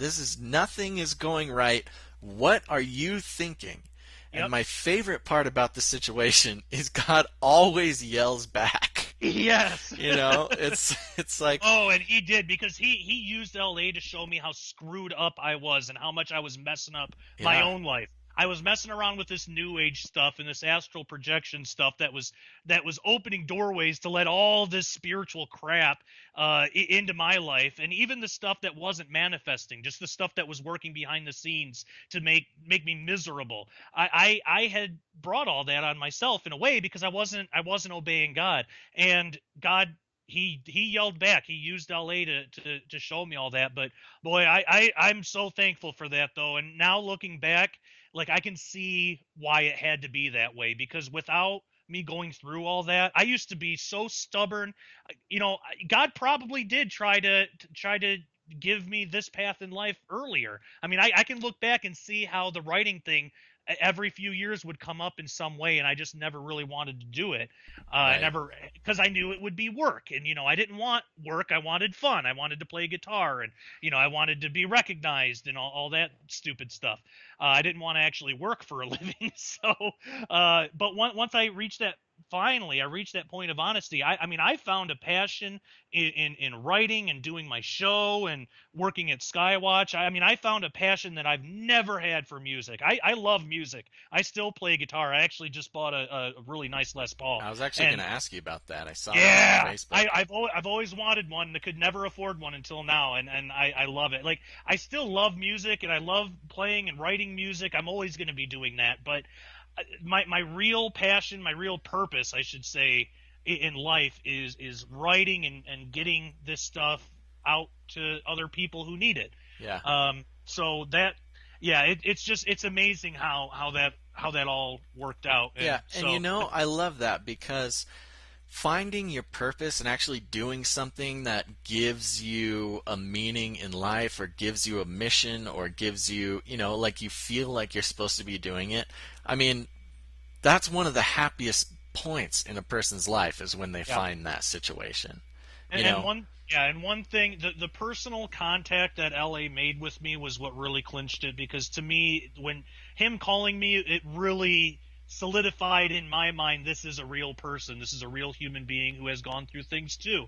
And he's had similar, because he talks about his testimony, all the time. He used to be in New Age as well. And he had that same point in life where he was just done and he was honest with God. And it was really a similar, like that's part of why I connected so much with it. So when he called me and talked to me personally, and even emailing and stuff like that, that was such a huge deal to me. And that's why now, I in the beginning of the show I joked about people messaging me and stuff, but I want to make sure that people out there know, if you ever want to email me or message me, go ahead and do it. I mean, the people I was talking about before, like, it's like seriously 2% of the people that message me are like that. Yeah, but absolutely. in all honesty, I love getting emails. I love hearing people's testimony. I love it when people reach out, because it took me reaching out to somebody to get to where I am now.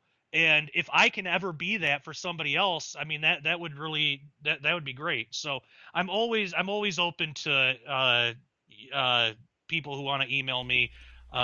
Actually, now the best email is probably jpeck@skywatchtv.com. Boom, you got that official company email. Yes, yes, I do. Or you can go to sharpeningreport.com, and there's a forum thing in there that you can message me that way too, or just get a hold of me on Facebook. But again, I'll say, if you're just gonna send me a YouTube link, I'm probably not gonna respond.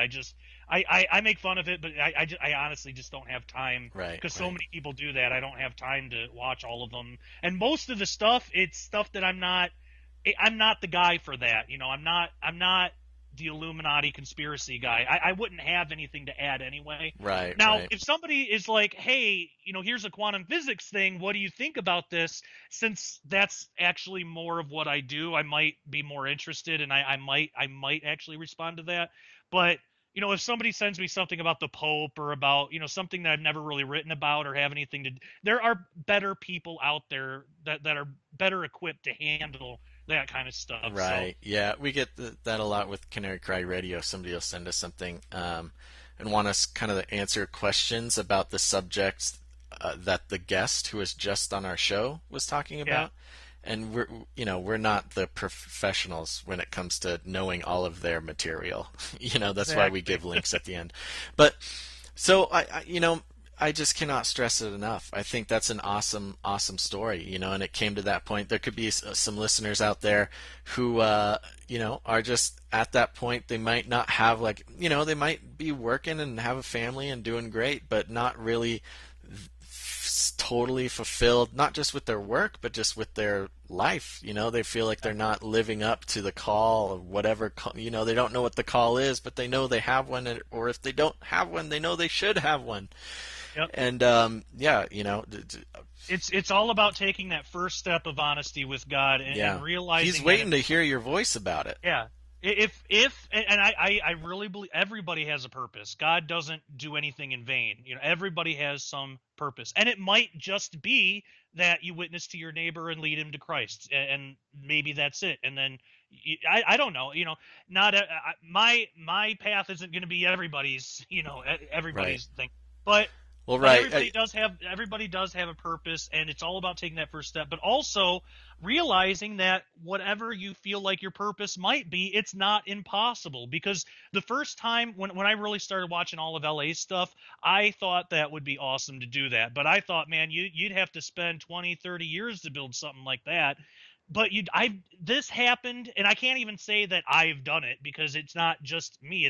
God has worked this out. It has only been 3 years since I heard the word Nephilim, and already, and I'm not trying to boast on myself. I'm hoping to be that my testimony can be an inspiration to anybody out Right. there who might be feeling these things. But I mean, already I'm working alongside Tom Horn, and I are writing a book together. I mean, all these big things are happening, and it's only been 3 years. And So it it's came not. from crying out and opening Yeah, yourself up and just asking God straight up, what's the yeah. plan? What's the plan, buddy? Give it to me straight.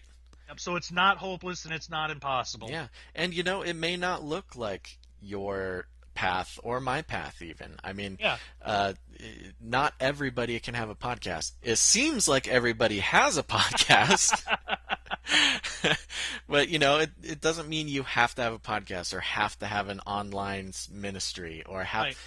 it could be as simple as doing something in your local community. I mean, Yeah. I think that's the biggest thing with this this fringe Christian movement or truther or whatever you want to call it, is that everybody thinks that they need to be the next big Christian Alex Jones, and Right. it doesn't have to be that way. There are community churches all around the country who could, they'll let you open up their building on a Tuesday night, when there's not some other Bible study, and just start exploring it with other people. And if the church doesn't want to let you do that, you might want to look for a church who is going to be open to letting you do that.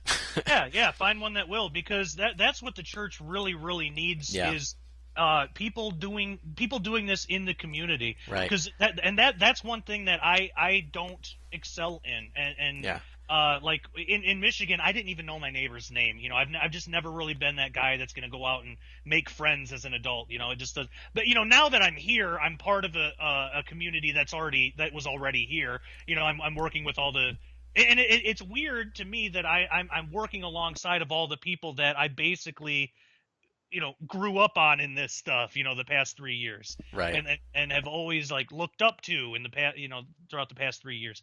But I came into a community where I already pretty much knew about these people, and they've at least heard of me, so it made that part really easy. But when I'm just in a like when I was in Michigan, that was something I did not excel in, and so I know that there are people that's their purpose to excel in those areas, Yeah. and get this going in an actual community. Yeah. And Environment. if you don't know what to talk about or exactly what to do, I mean, have everybody listen to a podcast during the week Yeah. and come together. I know for a fact there are groups of people who, assign a podcast, either Canary Cry Radio or whatever, and they get together and they talk about it on a certain day and use it as material for a study.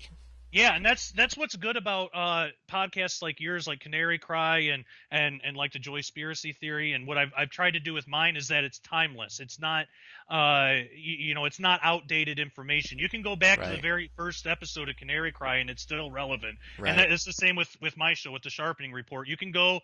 I mean, there's 100 episodes now. You can go to any one of them, and it's just as relevant as the day that Yeah. it was recorded. It's I will timeless. say our episode about how the 2012 Olympics was going to usher in the apocalypse, that one is not quite as timeless.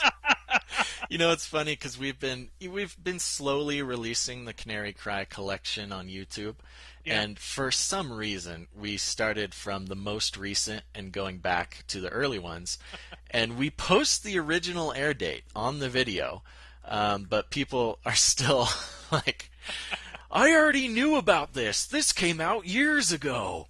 Like, yeah, it says original air date 2012 right there. Or like in one of the episodes, what was the most? I think it was Carl Tykrib, and he was talking about how World War III could start in 2015. Somebody's like, he said 2,000 foot. Why am I even listening to this? Okay, good point. All right. So, no, but I get the point, which is, yeah, a lot of this research, I mean, it is timeless. It is, and, it is at this point, as far as we can tell, the way things are. Yeah. Maybe not while predicting the end of the world or predicting World War III, but we try to stay away from that anyways. Yeah, yeah, we do too. And this has been the promo for Canary Cry Radio. Yeah. And if we ever do talk about it, it's usually, well, this could happen, or it might play out like this years from now, or right. It might be 100 years, whatever. But yeah, that's how we handle it too. Yeah. So there you go. Well, okay, awesome, perfect. Now, when is your new Fire mixtape coming out? My new Fire. I still have a lot of those old recordings. I've been, they're not bad. I mean, they're okay. I've always wondered if I was ever going to try to maybe re-record them or just release them as demos someday or something just for fun, and I might. I don't know, but I still have them. Boom! You'll have to send me some of those over. Send some to me. That's right. Talking's hard. You got it. I'm a professional podcast host. Talking's hard. Talking words. That's all right. You got it, baby boy. Oh, well, good. All right. Well, awesome. Now, I mean, let's talk about some other things you got going on. I mean, Sure. Are you working on a new book about how the Joyspiracy podcast really changed your life and sent you off in a new direction? Yeah, I've only been doing this for 3 days, ever since I found the Joyspiracy Theory, and so it's not impossible. 3 days. Your life can change. God will use the Joyspiracy Theory to bring prosperity into your life. Do you want purpose? Do you want passion? Listen to the Joyspiracy Theory. God will bless you. That's a promise. I have a verse for that, but I want you to look it up yourself. Yeah, especially if you send some seed money. Go to patreon.com/the Joyspiracy Theory, and if you subscribe for $15 a month, the Lord will bless you, let me tell you. Tenfold. I'm gonna get some comments about that voice, but that was my perfect impression of no one in particular. It was pretty spot on. Yeah, I thought that was pretty good. That was just right off the dome too. I didn't even practice that. Nice. Like I did my awesome Tom Horn impression. Well, you got to practice that. Yeah. Because if you're going to do a Tom Horn impression, it's got to be spot on. Spot on. There's so much complexity and depth within that character. You don't want to just walk on the set and Johnny Depp that sucker. Yeah.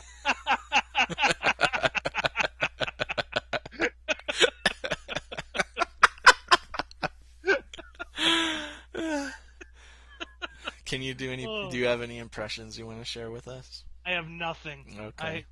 I've always wanted to be an impression guy. I've always wanted to be a guy that could do impressions because I always think they're hilarious. Yeah. For some impressions, especially when they're really good, they're always funny to me. But I can't do them. I can't. I got nothing. All I can do is the Josh Peck. You do a great Josh Peck impression. I should hope so. And I'm not talking about Josh Peck, the actor that. Oh, that's who I thought you were talking about. No, I'm just kidding. The Disneyland child actor. Yeah. Or Disney John Channel. Stamos guy. Yeah, he is kind of like John Stamos. No, don't they got a show together now? Oh, I don't know. Probably. Yeah, grandfathered. I don't really follow Josh Peck, the Disney Channel child actor. It's actually a pretty funny show, and I like John Stamos anyway. So. But did you know that the mainstream media is run by Luciferian devil worshippers? Well, yeah, but you take the good with the bad. Yeah, I'll pray for you, buddy. Yeah. Thanks, pal. You betcha. Well, man, this is awesome. I'm currently scrolling through your Facebook feed, just making sure I didn't miss anything that's very important. Well, I am coming out. Actually, I should say Tom and I are coming out with a book. Uh-huh. Sometime after July, I think it should be out. Oh, that's pretty fast. You guys are really hitting it hard. Yeah, well, yeah, well, this is something that we've been talking about for a little while, and I just haven't said anything because, Right. you know, you don't want to release information like that too early, and even this is kind of early, but I figured no one really listens to your show, so it's No, not yet. I will tell you right now, you are in no danger of, it's like us, of and then reaching a mass audience and letting out a big secret. Yeah, it's you and I and like one diehard fan that no one's gonna believe anyway. It is. It's like, yeah, it's some. I'll tell you what it is. It's some cat lady in the Midwest. Nothing against cat ladies in the Midwest. I love y'all cat ladies in the Midwest. Yeah, she only has like she's like only has like one name. Right. Like not even a last name. No, it's one name, but it's like three names. It's like Mary Jo Susan. Yeah. No, God bless Mary Jo Susan though. But yeah, at this current time, she's the only person who listens to this podcast. Nice. And it's only because I put cats on the thumbnails of each episode. That's all you need. So yeah, we're working on this book, and actually the first draft is kind of already done. Okay. So we're going through some stuff, but it's about CERN and the LHC, and after you read this book, you're gonna understand, and people might not believe this, but you're gonna understand how the LHC works as a machine. It's the Large Hadron Collider, everybody. Yes, you're going to actually understand the physics behind it. You're going to understand reality, because that's a big part. Okay, here's a little... I like the sound of that. This isn't going to make any sense, because I'd have to take another hour to explain it, and I just don't have it in me. But we'll do another show someday. But quantum field theory, it's like the best kept secret of the physics world. You know, I mean, it's out there. People have heard of it, but as far as I know, there's only like 2 physicists ever that talk about it to the general public. You know, people like you and me. Yeah, and they have talked to specifically you and me about this. Yeah, yes, and in a way that we can understand it. But quantum field theory is the absolute. It's the crux of all reality, and how reality is how it's put together, what it's made of, what it explains how light can be a particle in a wave, because really, long story short, it's a wave. That's the reality of it. Right. Everything is waves, but we have a limited perception, so we see particles. Boom. And that's going to sound confusing now, but I explain it in the book. It will make sense, I promise. And that idea of quantum field theory is how machines like the LHC actually work. How you can take 2 protons and get a Higgs boson out of it, which they're not made of the same stuff. At all. How can you collide 2 protons together and get something completely different? It's like putting a banana and milk in a blender and getting a gold watch. It's that different. Right. But because quantum physics works that way, so I explain in the book, and I promise it actually does make sense. Once you get in the mindset that everything's waves and not particles, and particles is really more of just our limited perception, it makes a lot more sense. And this is all like well-established, right? Actual real science. So, speaking of waves, yes, and we're not going to get off the topic of your book. You can tie this in because that's very important. The gravitational waves discovered? Question mark, exclamation mark, question mark, exclamation mark. This is a link you posted. Yeah. Stairway to Heaven, question mark. Josh Peck discusses discovery of gravitational waves.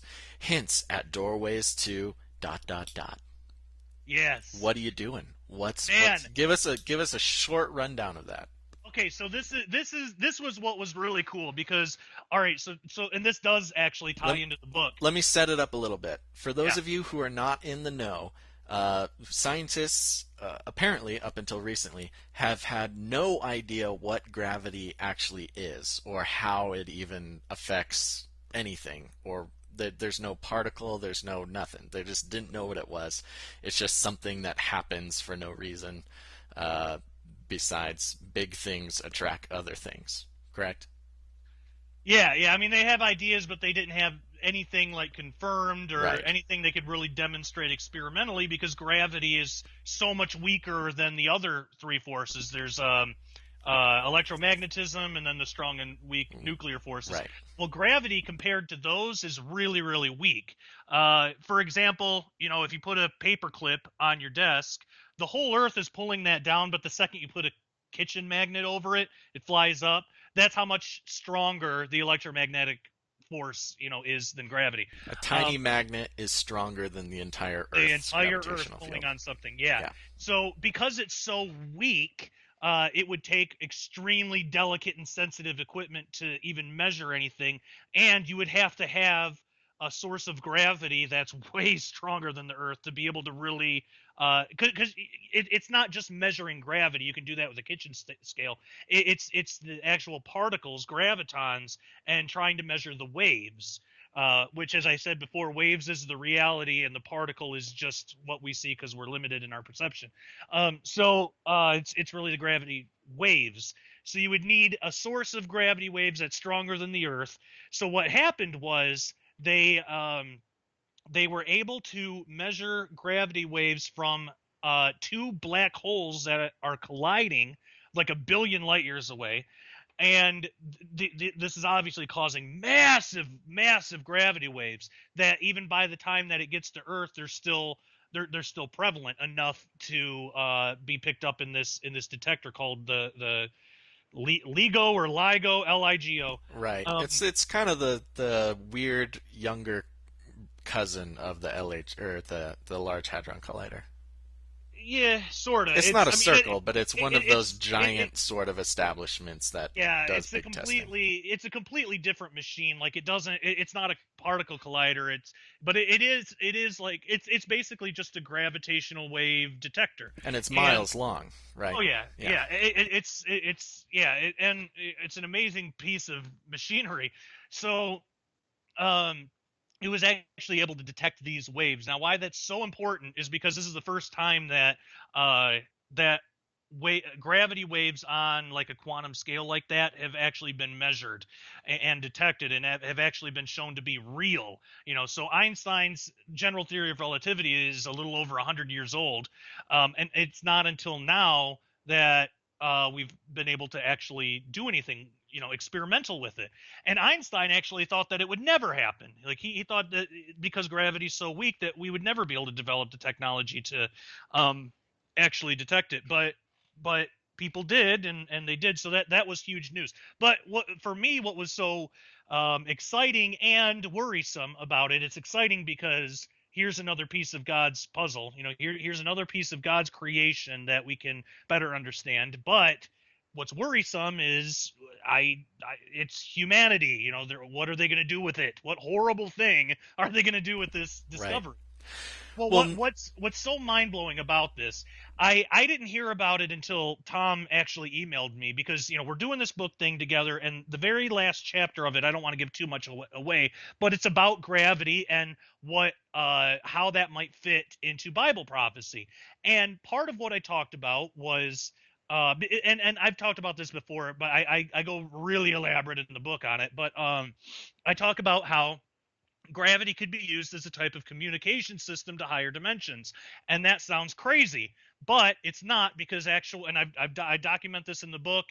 Actual physicists, like well-known physicists like Brian Greene, have actually talked about this openly, that this is something that this is a potential goal that they want to explore once they can get a better handle on gravity. So I'm thinking, well, this is going to be like there's no way this is going to happen anytime soon. Maybe in a decade there might be one step closer to this. That was what I was thinking, because it's just so out there, and just such a crazy thing. So then I get this email from Tom that says, big news, gravity waves detected. And he's not the kind of guy. I mean, there's always YouTube videos being posted. CERN has brought in a demon, or Nephilim live under CERN. There's always crazy, really out there, unsubstantiated stuff out there. Right, Tom never bothers with any of that. Like, if you get something from Tom, it's solid. So he sent that to me, and I immediately clicked on the link. He didn't even really say anything. He just sent me the link. I clicked on the link, read this article, and my mind was blown. And I wrote back, holy crap, I can't believe this is happening right now. Like, I can't believe that it's actually confirmed. And so he included Chris Putnam in the email exchange, because he's in, they researched this stuff too together. And so we had this email exchange talking about just how crazy and important and weird this is, that this is happening all of a sudden. So Tom asked if I could write an article about it, and I'm already thinking about, writing something anyway. So then I wrote that article, and, he was nice enough to repost it on the Skywatch TV website for me. But yeah, it's basically just about what the discovery is and what it could mean, that this is this is a step closer to that gravitational communication system, because first would be to act, and I had already written this in the book, like, first they're going to need to detect gravitational waves from somewhere out there. They're going to have to do that. That's the first step. Next, they're going to have to repeat that in the lab. They're going to have to create something that they need to repeat the experiment in the lab. So they're going to have to figure out how to do that. I didn't think that the discovery of gravitational waves, I didn't think that was going to be anytime soon. I figured shows least, what you know. Yeah, no kidding. I figured at least a decade. And that's not to say that they have, because actually they say, and it might even have been longer than this, but they say that they actually made the discovery 6 months ago, and they didn't release the information until just a few days ago. Right. And they say because they got to confirm it, and they got to go through the whole process. But still, 6 months. That means for 6 months they were keeping this secret, this huge secret. And I mean, no other physicists, just the ones that are involved directly with that experiment. Nobody else knew about it. So at least for 6 months they were hiding something. Now I understand that they got to confirm it, and they got to make sure, because there have been mistakes. I mean, there was a story that went out by somebody that jumped the gun too early that said neutrinos can go faster than the speed of light. Right. And that was faulty equipment. So I understand that they have to confirm stuff before releasing and everything, but still, that's a big discovery in 6 months. So that makes me wonder, what else have they discovered that they're still confirming, or whatever, and haven't said anything about. So anyway, the next step is they're going to have to repeat this in the lab. They're going to have to demonstrate that they can detect gravitational waves in the lab, either gravity waves from the Earth, or for something that they can repeat in the lab. That'll be the next step. Then they're going to have to deal with the actual gravitons themselves, or how to manipulate these particles, which are a particle really is just it's a spike in a wave. That's all it is. But they're going to have to figure out how to manipulate these things. What they figure they can do, and again, this is physicists talking. This isn't just me thinking of stuff. These are legitimate scientists and physicists, that well-respected physicists that talk about this stuff. What they plan on doing is, once they learn how to manipulate gravitons, they want to string them together in a type of binary system, or like a binary message or whatever, by changing the spin. So there'll be, like they'll have like a 1 and 0 thing set up with these gravitons, like a string of gravitons. They change the spin, and they can create a binary type of language from that. Then, because gravitons have the natural ability to go into extra dimensions, and that, again, that sounds nuts, but that's just physics. That's what happens. Yeah, we're starting to drift away here. What's okay? Yeah, okay. I'm bringing it back. Bring it back, baby. Yeah, that's actually the leading theory right now as to why gravity is so much weaker, because gravity it spans other dimensions. It spans into other dimensions. So what they want to do is send a message, set up a detector, and see if anything comes back. Ooh. They're really, I mean, this is on the CERN website. They want to communicate with other dimensions. Brian Greene and some other physicists have talked about that. The way that they say it on the CERN website is they want to measure, other dimensions, but they don't really make a secret about it. They do want to see if there's anything intelligent out there. Wow. And I mean, anybody can go and look this stuff up, and it's not these crazy conspiracy, really fringy kind of news sources. This is actually like real stuff. So they want to set up a detector and see if anything comes back, because it's kind of stuff they're already doing. It's not going to cost them anything extra to do. The LHC has all the equipment necessary. All they need now is they just need to know how to reproduce those waves in the lab. Well, that's the thing. Once you can reproduce those gravity waves, that's like the first step to creating sweet gravity nodes that let you build UFOs. Yeah, and that's the other aspect of it too. So they might start developing anti-gravity technology and stuff like that. But so I actually had to go back, because I had already written about this stuff, and in the book I'm saying like it's going to be a while. So I actually had to go back and amend some of the stuff I wrote, and I had to write about this new discovery. And now I'm thinking, well, it's going to be a while before they're going to reproduce this in the lab. But I've been wrong before. Maybe that'll be a lot sooner than I think. Something like that would take another decade, but I was wrong about this, so I mean it might be a lot sooner. Wow. Yeah. So we're gonna get UFOs next year, is what you're saying? I don't know. I have no idea. Okay. All right. Well, you better not put anything on the record, because it'll happen sooner. Yeah. And then my best guess is I would say we're still like 10 years away at least from anything like that. But like I said, I was wrong before. They might already have that stuff. I mean, they probably do. Yeah. Well, if you ask some people, that's what they'll tell you. Yeah. Well, cool. Yeah. So Stairway to Heaven. Come on? Are you giving me a sensational headline here, or what's the deal? Well, no. Like I've said before in other books, and I believe that the term extra dimensional and the term spiritual are actually synonymous, and I think that heaven is actually one of these extra dimensions, and not in the new agey way of thinking of other stages of consciousness, but an actual physical. Well, actually, it would be extra physical or super physical realm of existence that we can't see. The problem is a lot of times when we think about the spirit world or spirituality or heaven, we think of things less material than the physical world. We think of something more wispy or ethereal. That's not the case at all. It's actually more physical. It's more real. It's more substantial. But we have a limited perception. We can only perceive 3 dimensions, even though physics has shown there's at least 11. I think there could be as many as 12. But even if just 11, just you, even the Josh Peck. Even if there was just one extra spatial dimension. You're really pushing the limits. Yeah. But it's all substantiated. Physicists have been talking about this stuff for at least half a century, even longer. Einstein was talking about it and showed mathematical proofs, showing mathematically that extra dimensions exist. And in a lot of ways they have to, and we as Christians, it's a matter of terminology. A lot of times we don't like saying extra dimensional because it's too sciencey, and science and religion can't mix, and all that nonsense. To that.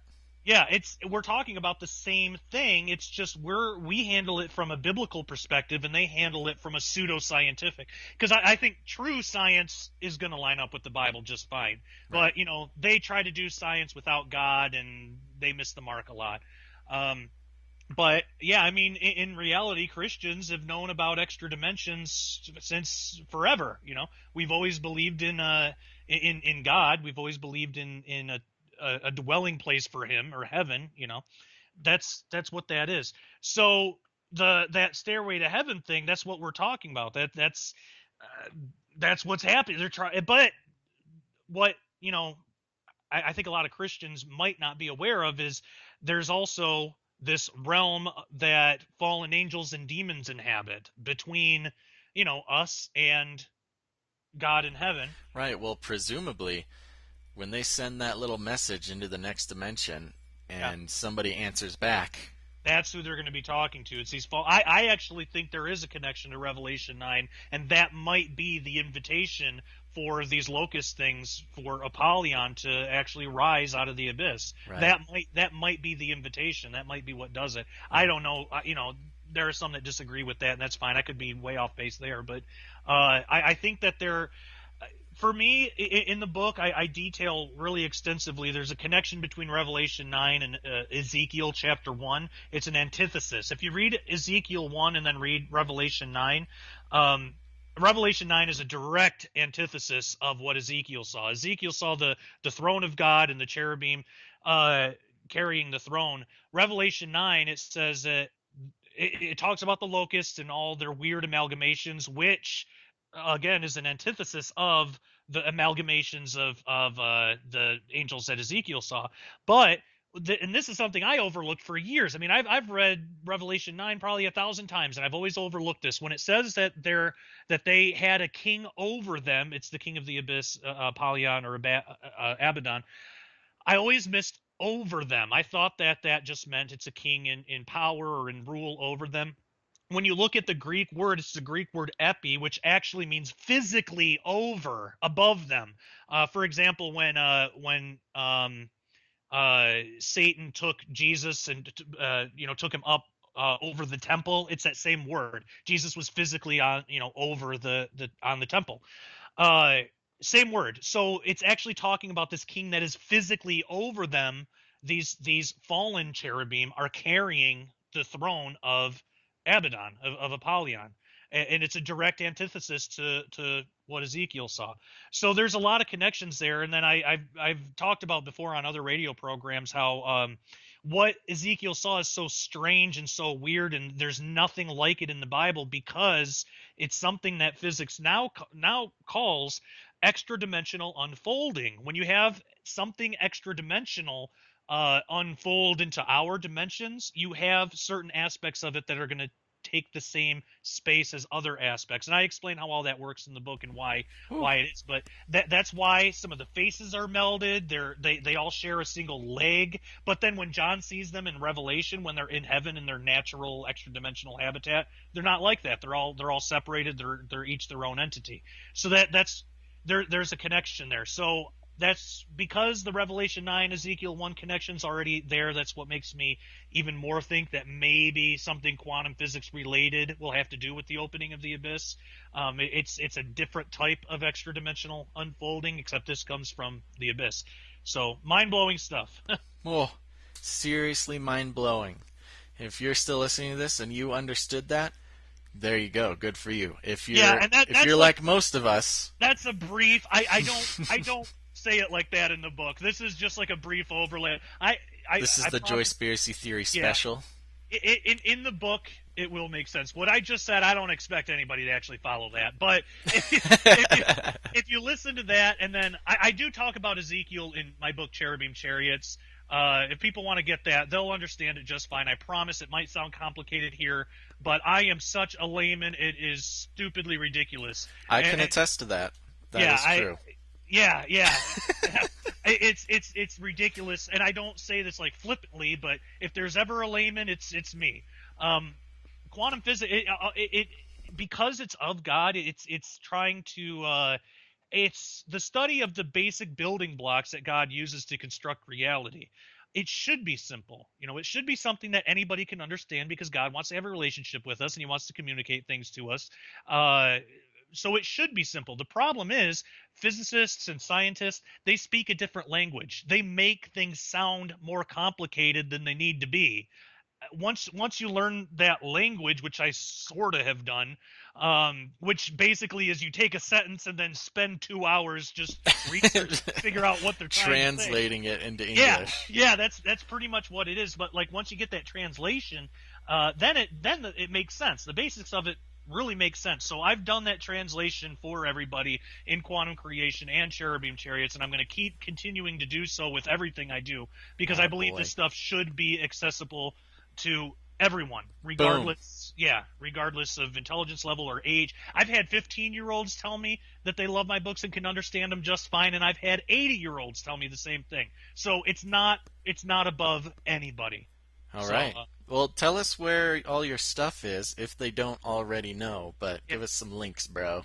Sure. Sharpeningreport.com. That's my main website. In my books and stuff, you'll see that it says Mini Study Ministry. You can still go there, but it'll take you to sharpeningreport.com. It's the same website. Can I tell you that I started following the Sharpening Report on my Facebook page, which everybody out there should do, full show.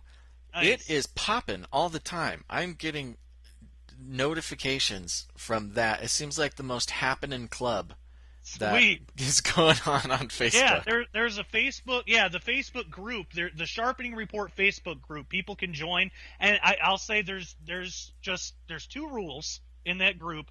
One, you're going to be polite and respectful to everybody, regardless if you disagree. Otherwise, I'll kick you out because I don't deal with arguments or. Time is too short, and we should be too full of love to deal with all that. And two, hey, there's some Joyspiracy for you. Yeah, if there is somebody in there causing problems, don't engage that person. Just tell me about it, and I'll get rid of them. You don't have to defend yourself against anybody. If somebody's coming at you and saying that your post is stupid or whatever, ignore them. Don't defend yourself because you're not going to change their mind. They're a troll. All that's going to do is spur on these really long threads, like 600 comment long threads that go nowhere, and it just gets people angry. So that's not allowed in the group. If somebody gives you a hard time or is bullying you, bullies aren't allowed. So tell me, I will get rid of that person. And that's all that needs to be done. And until Big Daddy Peck coming in. Until I can just ignore them. You don't even have to respond. The only way these people have power is if you give them power. If you engage with them, if they say, "Oh, you're a stupid idiot because you believe in whatever," if you engage them and start defending yourself, you're just giving them power. Just ignore them and keep talking about whatever you want to talk about. The group is definitely free thought. You can talk about. I don't want any anti-Semitic stuff. Obvious. I was going to say that's a dangerous. Yeah, I mean, it's a dangerous road. Yeah, use common sense. But for example, I'm not at all a flat Earth guy. I don't believe that's the shape of the Earth. But I don't care. People can talk about it as long as they remain respectful. They can talk about it all they want in the group, and a lot of people do. I don't have a problem with that. So there's a lot of. It's not just the Josh Peck Club. I mean, it doesn't have to be stuff that I always agree with. Just as long as it's respectful and you're open to discussion. So there was a Joyspiracy Theory video that I posted in there, and somebody didn't like that it talked about farts in it. Yeah, but did you see how that actually went though? Because when he posted that thing. The only thing that when he posted, I couldn't tell if he was actually insulted or if he just had a question. Right. It was kind of treading the line. I couldn't tell. Yes, so I responded.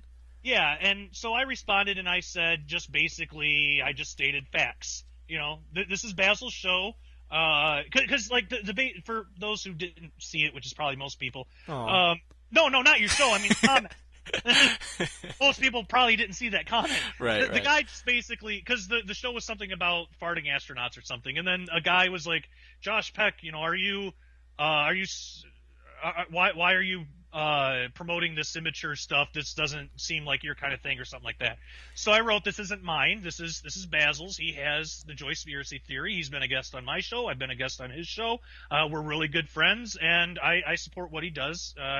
So if you don't like it, that's fine. You don't have to watch it, but that's why it's up there." Yeah. And then because I didn't come at him, I didn't insult him, I didn't get angry about it. He came back and said, "Oh, okay, I love you both. It's not my thing, but that's fine." I didn't see that last one. Yeah, I never saw how it ended.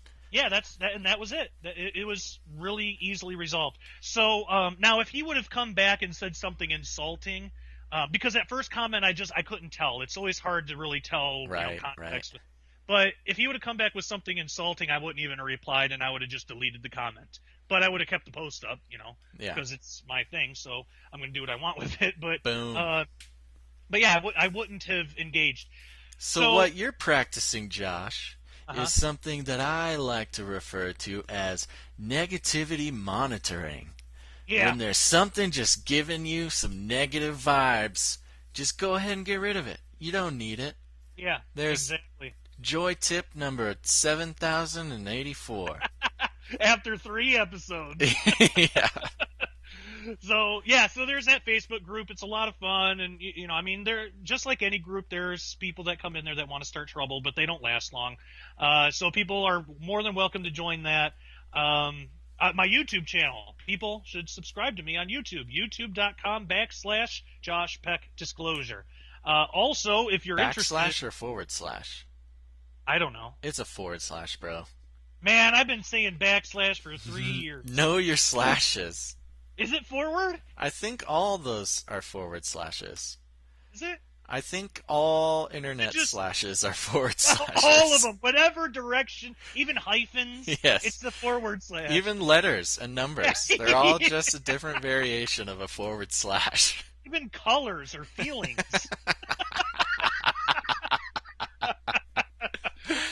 How you doing today, guys? Are you feeling forward slash? Welcome to the forward slash Spiracy Theory.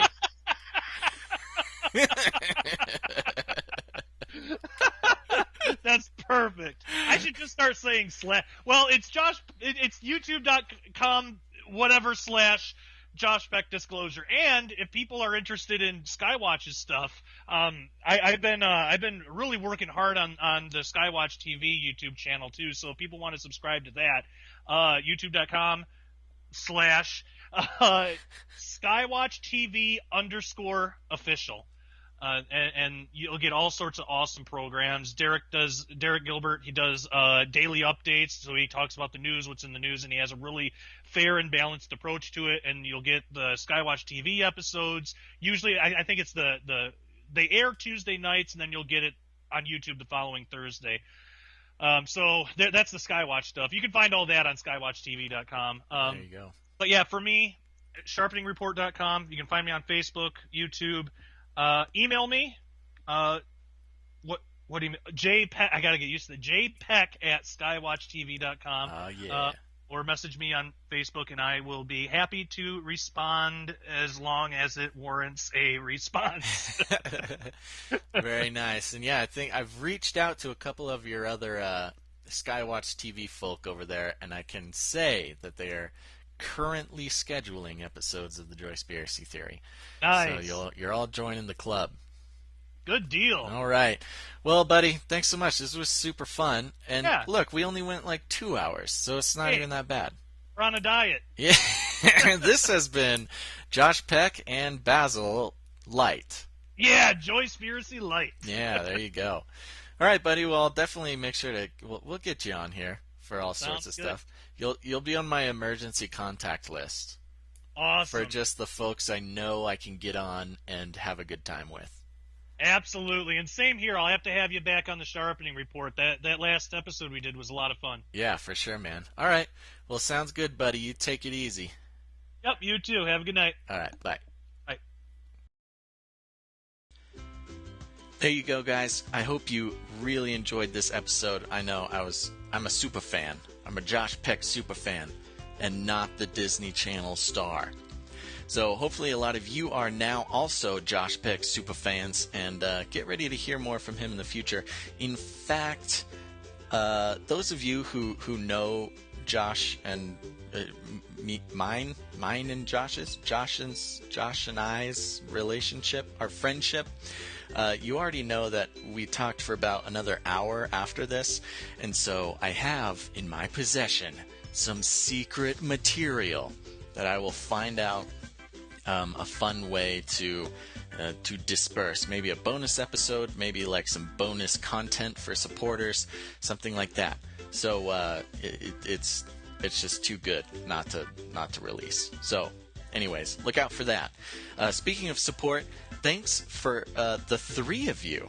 The wonderful, you're the super trio, I call you, who have supported the Joyspiracy Theory on patreon.com. That's patreon.com/the Joyspiracy Theory / not / Josh Peck / the Joyspiracy Theory. John, Martha, and Ronnie. Everybody right now, wherever you are, in public, alone in your home, with friends, with your dog or cat, give a big round of applause for John, Martha, and Ronnie. You guys are the real heroes here. the Joyspiracy Theory now has a total of $16, which is wonderful, of monthly support. And so, John, Martha, and Ronnie, this is your shout out. This is your moment. Enjoy this. Everyone else, give a big hearty thanks to John, Martha, and Ronnie. And if you are interested in helping out the ministry, helping paying some costs, or just buying me a fur coat or whatever, that's the whole reason we're doing this, right? You can go to patreon.com/The Joyspiracy Theory. And Patreon is spelled weird. It's Patreon.com. And you can go do that, and that's great. And right now, you'll see that there's no rewards listed on there. It's because kind of like the Canary Cry Radio rewards that we did. I'm still figuring out exactly what they're going to be, but they'll be awesome. You'll be pumped. But go sign up anyways. It'll be great. For those of you who feel led to support the ministry, you can do that. All right. Anyways, other than that, anything else? Oh, make sure to share this episode with your pals. You can send it just right off iTunes or whatever app you're on, or just post it to Facebook. People need to hear about my awesome TV show idea. Maybe I should just start a Kickstarter to get that going. Anyways, if anybody knows somebody who can help me get Oops, I Married a Nephilim put on the air, let me know. Okay. All right, guys. Well, thank you so much for listening to this episode of the Joyspiracy Theory. Jeepin' joys and jumpin' joyful lizards. Oy. Speaking of which, with that terrible, terrible tagline, I want everybody to go to thejoyspiracy.com.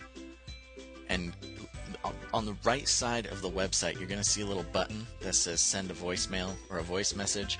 Go on there. Everybody, right now. And leave me, it could be a funny one, it could be serious, it could be real, it could be fake.